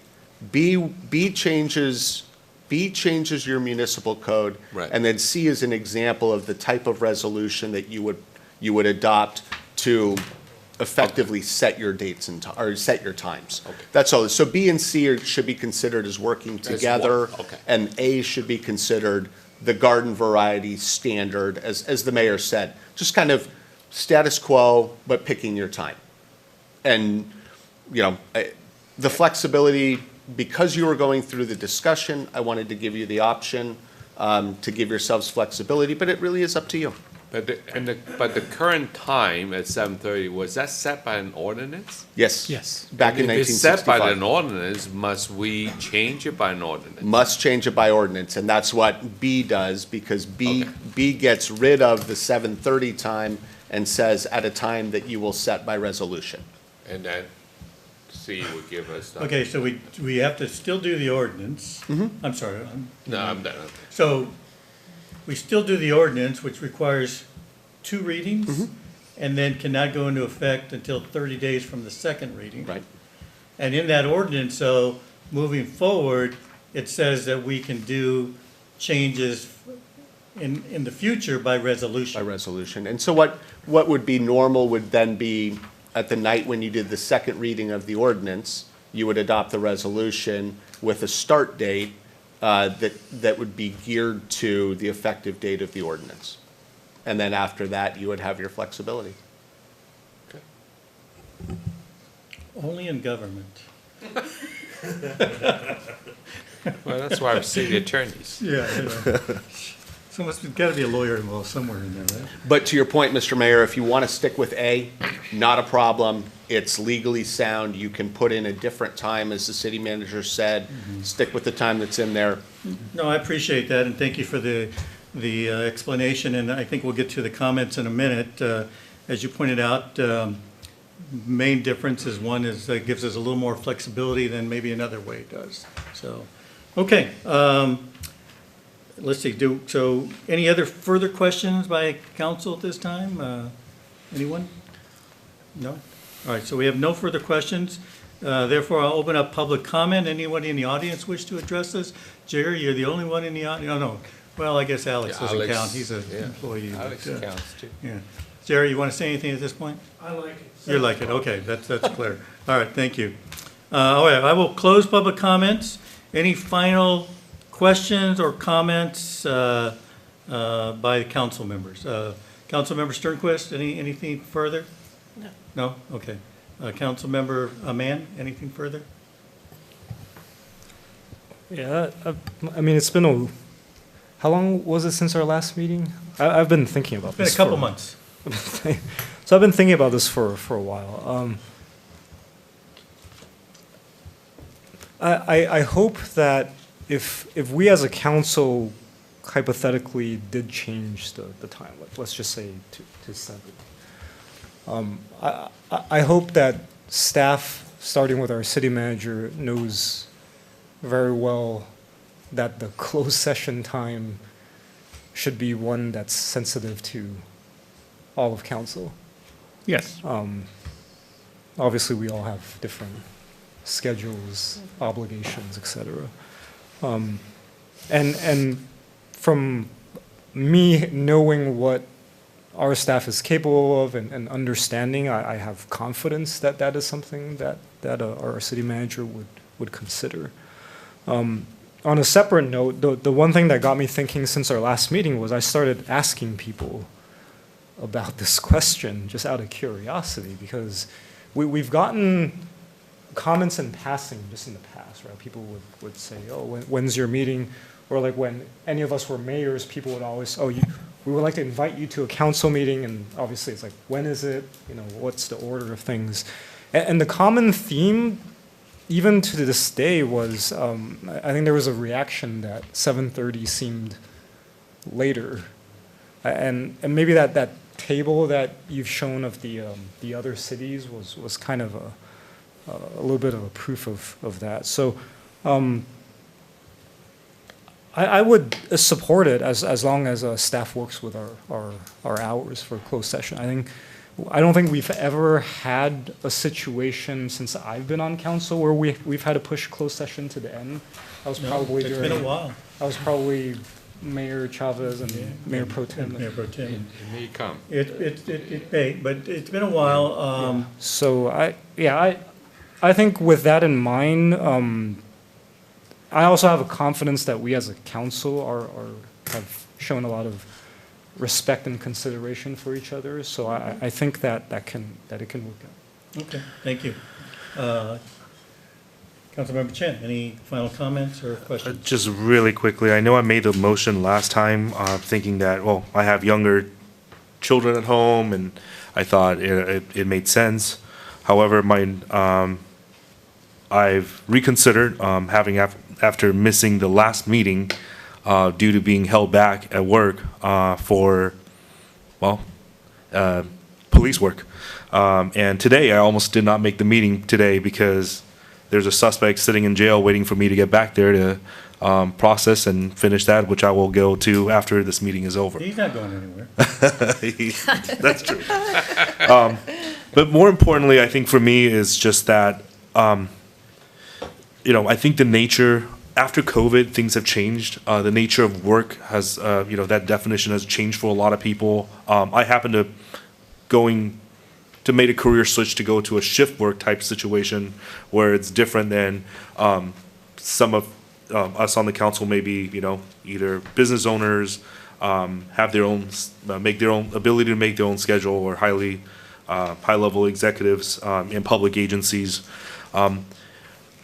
I brought up the city of San Marino last time as a contention because the Friday day meeting, I thought it was intriguing to me that whether that will. We didn't have a San Marino on the You list. didn't get San Marino? We can find it, though. I think San Marino is like 2:30. They do those in the middle of the day. It's in the middle of the day, but because Oh, that ain't happening. there's twice a month meeting, that allows for, I'm curious about the public participation element, because obviously seeing the crowd tonight, I think that public participation can be good if we have varied schedule that allows the public to participate. But at this time, I think if this makes the hardship for any member of council, I'm just not ready to make that decision. And I just, even if one person is not comfortable with the change to 7 o'clock, I know that, last time, well, missing the meeting is not the best feeling in the world. I appreciate the kindness of this council and my body to understand the nature of work, and that, and so that I was excused. But given what has transpired in the last few weeks, I think I'm in favor of not changing the time, and going with option 3 of not establishing a resolution and keeping the way it has been since the 1960s. Mr. Mayor, I can just, Yeah. the San Marino practice is it's second Wednesdays in the evening and fourth Fridays in the morning. I don't know exactly what the rationale for that is, but my partner, Mr. Montez, has staffed them for the past couple of years as city attorney, and that was a big change for him to have those two kind of radically different times. He says that yes, the Wednesday night meetings get much more attendance. The Friday morning meetings, they tend to put things that involve more consultants, land use matters where developer teams or architects or other professionals would be in, because it's part of certain people's work days. And so that's the way that that's what it's turned into. When it started, I couldn't help. Okay, thank you. Mayor Protem, did you have anything further you want to? Thank you, Mr. Mayor. I think I'm the only one that really have a little trouble with the earlier time, but, like Councilmember Mann said, I did a lot of thinking about that after our last meeting, and then I appreciate Mr. Cook brought back the time, and it shows that the new time is most people do start at an earlier time, and so I guess my argument, it's a lot of folks cannot get to the meeting in time to attend our meetings, and I think that is less of an issue with. Apparently it's not an issue with most people. I think I'm the only weird person here that prefer a little later time, so. You just have a meaner boss. Could be. Or I'm just unorganized and I just need more time. Very busy. So I'm okay with the council so choose to move it a little up. You may just find me stuck sometimes. But that I don't think my own personal situation should preclude the council from setting a different time. So I'm quite okay with the rest of with the majority of the council, but I do want, if we're going to change the time, I would like to see the rest of the commissions change their time, because I think it's confusing to the public to find different times. Like today, there's a great example. Folks showed up at 6:30. Well, we just can't let staff put notices out. So yeah, but I do appreciate Councilmember Chan willing to look, but I think my own situation should be an exception, not the norm. So. And however, Vince, to your credit, okay, I can't remember a time recently where we've had a closed session, and most of our closed sessions usually begin at 6:30. Yeah. That you have not been here for that. Sometimes late, though. Sometimes a little bit late, but certainly before 7. Right. And I know it's going to be difficult at times for you, and I do appreciate that. But really, the big impact would be if we can't accommodate the closed session, as the city attorney said, we could always bump that to the back end if we want to. We're going to be done tonight before 9 o'clock. You and I think Cindy can recall, and sometimes we'd be here till 11, 12 o'clock at night. I think the latest was like 1 o'clock. I think 1 o'clock was the latest. And Jane be texting me like, "Where are you? I don't believe you're still at the council meeting." It's like, okay, where'd you go? I had to explain myself. So, but yeah, I do appreciate your words and your concern. For me, it's not really all about us, because we're 5 individuals, of course, and we've always worked well together. We've always, and I always like to say that we will disagree, but we're not disagreeable in doing it. And so we have a good team. We've always worked together. To me, it's really one of the reasons that I supported the change is to give staff a little bit more leeway and maybe a shorter day, because some of them will have to obviously stay here a little bit longer. It's difficult for them to go home and then come back. So it makes for them to have a long day. So I had that kind of in mind. Fortunately, and knock on wood, we haven't had that many closed sessions lately. We do a pretty good job of staying away from those, unless they're just, as the city attorney stated, some things we just have to do in closed sessions, and we know that. And if we have to spend another half hour here, then so be it. But and also too, as far as the mechanism, I would prefer that we do it and City Attorney, please correct me if I'm wrong, is by ordinance adopting a resolution. As you say, it's my understanding that that would give future councils a little bit more flexibility on this issue.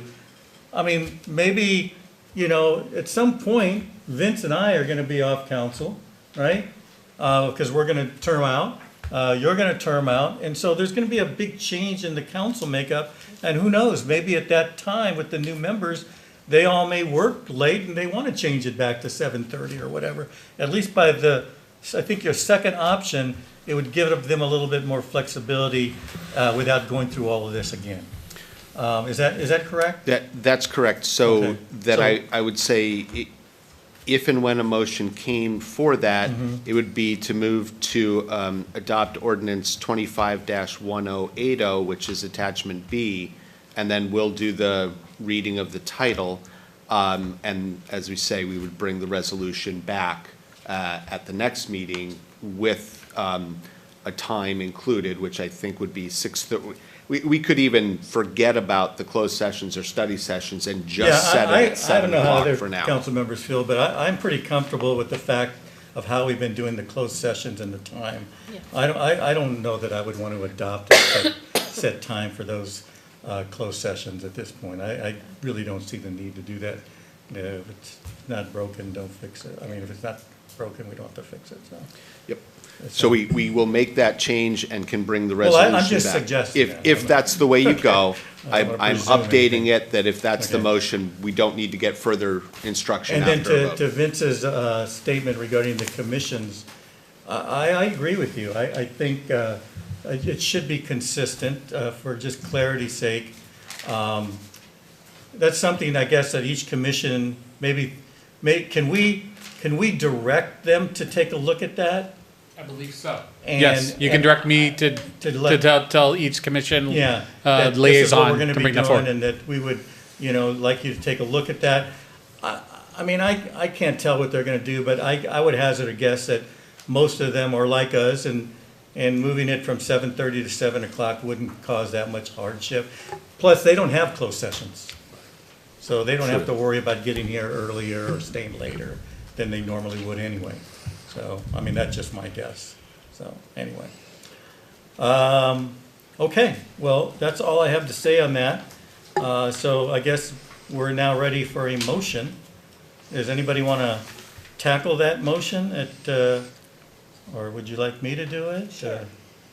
Well, I think the way I understood the city attorney, at this point, I would make a motion to introduce and waive further reading of ordinance number 25-1080, amending the city municipal code, section 2.1.0, pertaining to city council meetings. Do we want to mention the time, or is that Nope, just? that's perfect. That's okay.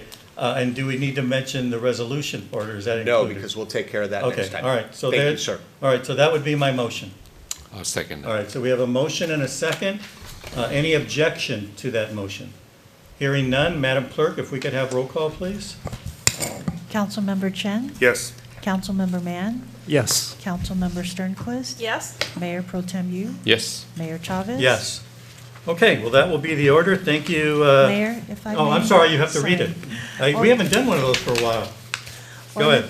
Ordinance number 25-1080, an ordinance of the City Council of the City of Temple City, California, amending section 2-1-0, council meetings of chapter 1, title 2 of Temple City Municipal Code pertaining to city council meetings. Thank you. Thank you. Okay, so we will now move on to item number, I think we're at item 11? Yes. Update from our city manager, Mr. Cook. Thank you, Mayor Chavez and members of the council. Just to go back a little bit, on the council's consent calendar tonight, two items to note. One, we ended the emergency.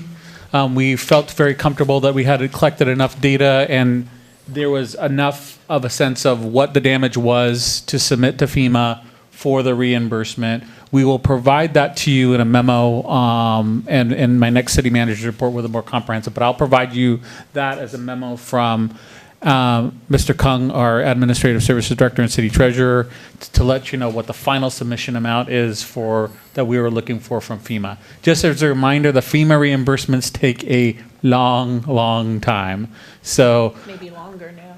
well, I'm not going to speak Or to at all, that, but 10 years. even in the best of circumstances, they take a long, long time. longer. Luckily, the city council is, with their conservative approach and our strong finances, have no issue with floating that cash throughout. So that's a good thing.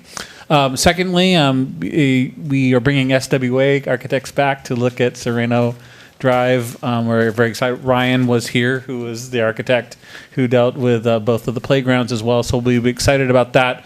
Demolition should start in the next few weeks. We'll be noticing the neighborhood, the properties adjacent to Sereno, and then part of that contract is some extensive public outreach as well, so that the community has some input into what they're looking for in a open space park at 5003 Sereno. Have we gotten any phone calls regarding that property from the people around, just inquiring? We get an occasional phone call from some of the neighbors. I wouldn't call it overwhelming. More of a question is, when are you demolishing the site? And when are we clearing it? And when is it going to happen? So we're excited. Lastly, if you have not had a chance to go to Live Oak Park recently, all the towers are up. It's pretty amazing. If you'd like to take a tour of it on site, put on the hard hat, do all that kind of stuff, please contact Mr. Matsumoto, and he'll be happy to do a walkthrough of the site with you. But it's coming together, and it's incredibly impressive. Will be one of the marquee playgrounds in all of the San Gabriel Valley. Jane usually takes Tess for a walk around the park in the morning, and this morning she was accompanied by one of our neighbors who has about a 6-month-old baby. And she was so excited to see it, and she said she can't wait until it opens to take her child over there. And I've gotten a lot of those comments too. And lastly, with the winds, the sails, the shade structures actually went through. They had already gone through some adjustments and some engineering testing. We went through a real world test of that with 40+ mile an hour winds. 80. Yes, Mayor Pro Tem up there, and they passed with without too much hyperbole with flying colors. So we're very happy. We know the structure is structurally sound. There's been a lot of work, and part of the delays we've been having, quite frankly, is some of the engineering tweaking that we've been doing to those sails. And luckily, we've had an excellent team with Transtech, Adam Matsumoto, as our project lead on the staff side, so we've done a great job. So we feel very confident in the safety of that structure and the safety of those shade sails, which are unique, are a unique feature that you don't see elsewhere. And again, we're as much as the horrible tragedy was there, this was a stress test to the entire structure itself, and it's held incredibly well. Good. So thank you, sir. All right, that's it. Thank you. Question? Mr. Cook, would Yes, Mayor Pro Tem. would you remind folks about the state of the city address? Oh, thank you. State of the city address. The date, you mean? The date of the city, February the 25th, Tuesday. at 6 o'clock at Well, the event starts at 5:30. 5:30. State of City will be at 6:30. And State of City will be at 6:30 at the Women's Club. Yes. Thank you, Mayor Pro Tem. Okay, thank you. Okay, that's it? That's it, sir. Thank you. All right, update from our city attorney. Mr. Thank you. Murphy. Nothing particularly legal. I just want to thank the city council for your continued support as we go through our situation in Altadena. And I promise in 2 weeks, I will be wearing a tie. We'll make sure I get one by then. They didn't burn, right? Okay. They're all smoke-filled, and yeah. Well, I don't want to buy new ones till I You know can see what I got gets a whole remediated. bunch of ties I can lend you if you want. Would you like ties? I will get a tie. I excused. also wanted to say, after the fact, a happy Lunar New Year. I'm sorry I wasn't here 2 weeks ago to say that. And then finally, Mr. Cook took me to the park today, and that rocket makes me wish I were 9 years old again, because that thing is going to be fantastic. Absolutely. See you all in a couple weeks. Okay, well, thank you. And our certainly our best wishes and prayers go out to not only you, but all those who have suffered. And, you know, we were a little insulated here in Temple City, but I think all of us know multiple people who have suffered losses as a result of the windstorms and the fires, no question. Okay, update from, council reports regarding ad hoc or standing committee meetings. I did attend the standing committee meeting of the City Council and Temple City Unified School District. I know Councilmember Mann was on duty that day, I believe, for the windstorms and fires and all that kind of stuff. So I attended along with Matt Smith and who else was there? Donna Giorgino. All right, okay. So a couple items on the agenda. We again discussed safe routes to schools, federal funding issues. The one big concern that they still have is the e-bikes, and they're looking for some direction. I mentioned to our city manager if we could get something from our sheriffs regarding maybe some rules and regulations of the road and how we go about enforcing that. I guess, and I tell you this morning, and it was still dark outside. I was on my way to work, and some kid, I don't know how, he couldn't have been more than 15 years old, comes racing down Las Tunas on an e-bike, no helmet, and going well over the speed limit. And it was just scary just to watch him. But yes. I'm so glad you brought up the e-bike thing. I took a photo on my phone, but I don't have my phone with me tonight.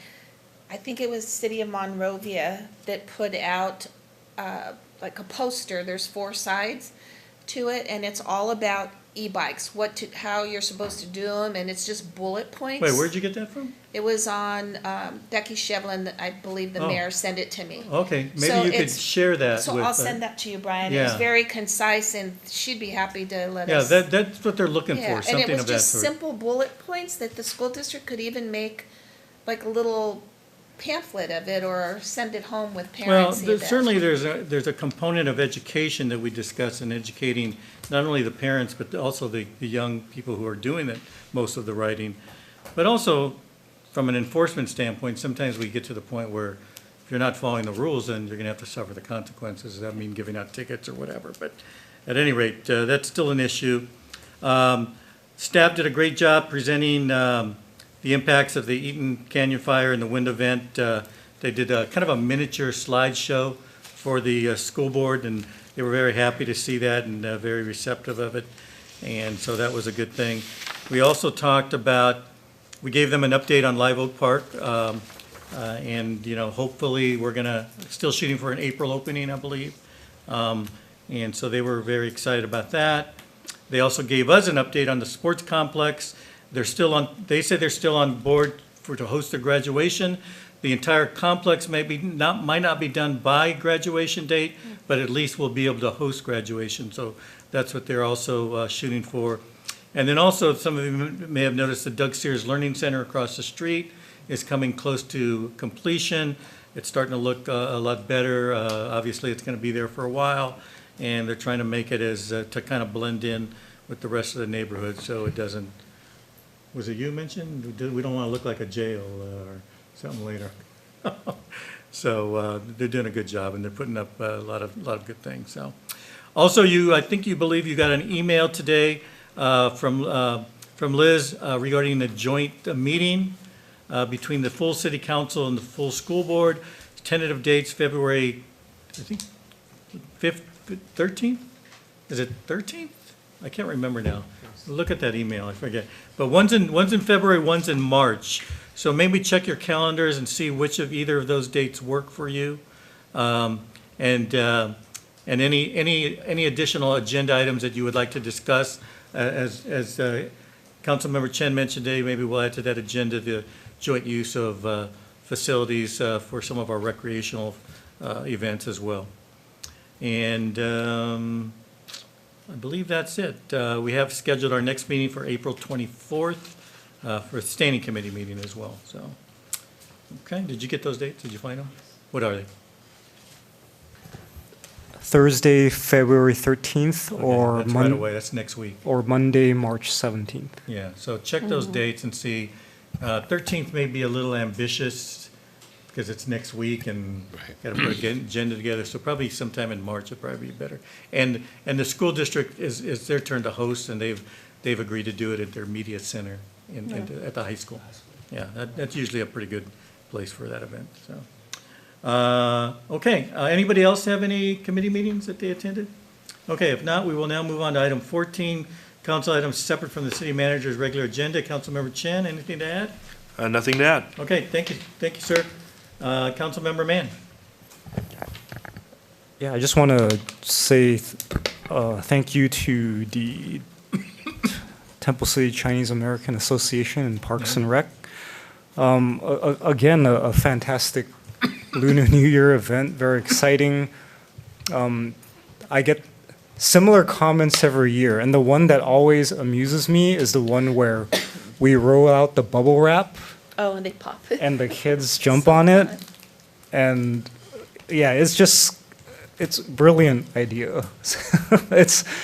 I think the only suggestion was can we extend the area, but we only have so much space up in front of the pavilion, right? So that was great. The performances were great, and as usual, I think the kids. I know my kids loved the lion dancers.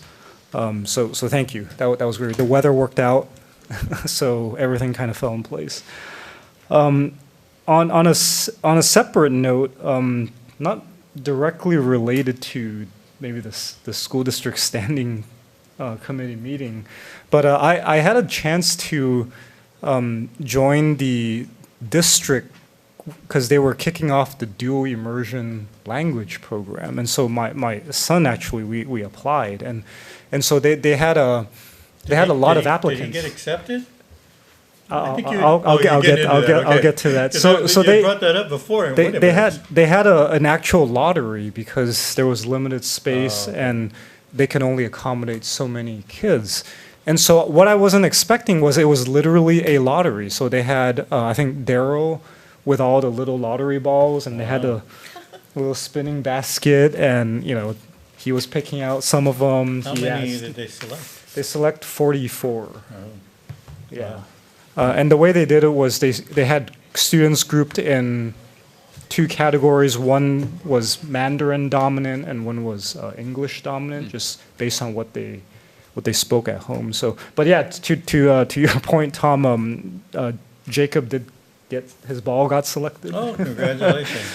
So that was a fun moment to experience, and also goes to show you the district is kind of making strides in all manners, and I know I've talked to the district about this for quite a while, but understandably it's a challenging thing. So I just want to congratulate them for getting that program off the ground. Yeah, they didn't mention it at the standing committee meeting, but I guess. Oh, they didn't. Okay, I thought that was a pretty significant thing because that's one thing. You know how some residents confuse us with the school district sometimes, and they go, "Oh, well, why can't the schools be this and this?" And then we have to tell them, "Well, that's the school board, we're the city council." Yeah. And I know in the past sometimes the question was, "Well, why doesn't Temple City have a dual immersion program, either Spanish or Mandarin?" That would be the question. So now they have it. Good. That's all. Thank you. Councilmember Sternquist, any final thoughts? I'd just like to say that we attended, Ed and I, the Foothill Transit meeting, and it was really heartwarming. They had they do an employee of the month for both of our contractors at every meeting, and one of the bus drivers lost his home in Altadena, and he was the employee of the month, and the supervisor shared that he came back to work the next day. He had been a 20-year employee, but he came back to work the next day and had continued to be at work. And they just said that was the type of employee that he was. That he just said, this is what I need to do. This is my job, and I need to move forward. And I thought it was just really inspiring to see him. But then he went on to say that 7 others out of Arcadia had lost their homes, bus drivers in Altadena. So I keep everybody in my prayers. You know, it's just so difficult still to see what a challenge this is going to be for so many people moving forward. But it was really heartwarming, wasn't it? Good. Yeah. That's good. So that's all. Good. Thank you. Mayor Pro Tem, any final thoughts? Well, just want to echo Councilmember Mann's. It's a success. The Lunar New Year's was a success, very heartwarming. You know, when other people talk to me about it, I think the great thing is that we're a small city. Our event is not like some of the other cities, streets and streets of booths and stuff, and then we're really about family and about the community. I really enjoy that. So thank you for, yes. Ed, is it Ed? What's Ed from San Gabriel City Council? Eric, is it Eric Tim? Eric, yeah. He sent me an email or a text message saying that if our event was this weekend, and I texted him back, I said, no, it was before, and he said, oh, I'm so sorry, I missed it, I would have come, but they didn't know about it, so maybe if we could just, he said they didn't, we make a notation to let them know. Peggy, do you know if we sent something out to them? We don't invite them. No, they invite us. I They think. invite us, but we don't Yeah. invite them. But anyway, maybe for next year, because Next he year, really yeah. enjoyed coming Remember that. Yeah. the year before.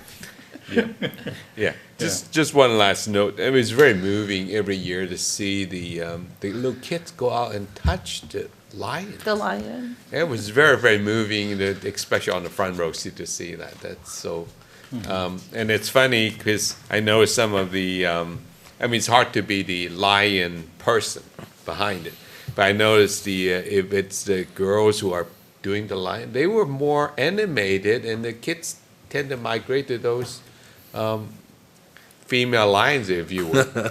You know, it's amazing. It's very Yeah, they did a heartwarming good to job. see that. Yeah. Do we get the same people every year, or was this a new group? It's the San Gabriel Valley. They're very good, aren't they? Chinese Association. It's regional. Oh, okay. But they've been with us for, I think, 3 or 4 years now. Good, good. Okay, thank you. Thank Thank you. you. Yeah, I thought about the Lunar New Year. As you mentioned, we're a small city, but it was a mighty event. It really was. And I got to play the drums, which is kind of cool. Did you get that on video? Yes. Okay, good. I haven't seen it, but yeah, the Celestial. It was a lot of fun. But I have a question. Are we supposed to hold on to that piece of lettuce? Because I still have mine. Because they said it was for good luck. No, I ain't eating it now. But I figured, okay, should I get rid of it? Should I keep it? I don't know. But I have had good luck since then, so I don't know. Maybe it works. Just a reminder to the council members. There if is you- a meaning behind the Yeah, I'm lettuce. sure there is, Yeah, but, there it's actually means, the lettuce in Chinese, at least in Canada, is pronounced sang choi. Okay. Therefore, it means that it gives you wealth. Oh. And that's what the meaning behind Actually, I that have made piece a of few more lettuce. dollars So, lately, so maybe that's- so yeah, so hang on to that, we'll turn into, it's green. We right? got Turn- one Well, tonight. yeah, you got some. Well, you know, Mike Fong, he caught a piece and he grabbed it, he right away gave it to me. He says, hold on to this for good luck. Yeah. So I said, okay, I'll hold on to it. So, I'm- you gotta I'm get got more it. clients. Yeah, I know. Lettuce, real lettuce. So, yeah, it's real lettuce. Isn't it Yeah. wilted by now? No, yeah, it is wilted, but it's still lettuce. I just want to remind council members, if you haven't been into the council office recently, there's a beautiful chair, wooden chair, that was built by West Coast Arborists. Oh, that's who built it? Yeah, isn't that who Oh, built wow. it? And donated it to the Wow. city. We're still trying to figure out where to put it, but for now, it's sitting in the council chambers. I mean, not council chambers, council office. Oh, Yeah, check it out, it's I really, know. and Yeah, go the see thing, first of all, you could put it in the lobby, because nobody's walking away from it with it, because it weighs about a few hundred pounds, but it's pretty heavy, but it's beautiful, and if you haven't seen it, It's made from recycled wood from trees that have fallen in the city. Yeah. So that's part of it. they occasionally do that for us, that do that, so, okay. What else? My thought initially was, and I keep go back to the calamities and things that we've had. But, you know, and I know we've mentioned this a few times before, that what a great job our emergency team did with the winds and everything that happened here. And I'd mentioned to Brian that I would like to either recognize them either at a council meeting or maybe at the State of the City address. So we're going to work out that somehow, and I think it'd be nice, even though obviously they're paid to do what they're supposed to. Many of them went beyond the call of duty and were here and did a lot of good work. So I think we'll work that out if anybody's been Maybe we need an thinking in about and that. out day. Yeah, we do an in and out day, you're right. Okay. We'll work on that too. Okay. All right. Okay, with that, I don't have anything else to add. Any additional public comments? Jerry, go ahead. You can do it. Well, go ahead. You better do it from the podium. Our technical guys get mad at us. Good evening again. Thank you so much for doing what you do. But to Councilmember Sternquist, I just want to mention that the Temple Station has realized the need for education on e-bikes, and they did put something up on Instagram. It's actually a brochure, so maybe it could be expanded upon. I It would think be the nice school- if they let us know that. Yeah, I For those think- who don't normally go on Instagram. Yeah. It'd be good if the school district actually were to get it and to distribute Yeah, it Bowie, come on. to the 5,000 families. I mean, that would be good too, because every day I see the danger of them doing it too, and then a mother and a little kid riding tandem on a e-bike with no helmet is like crazy. So I don't know why they do it.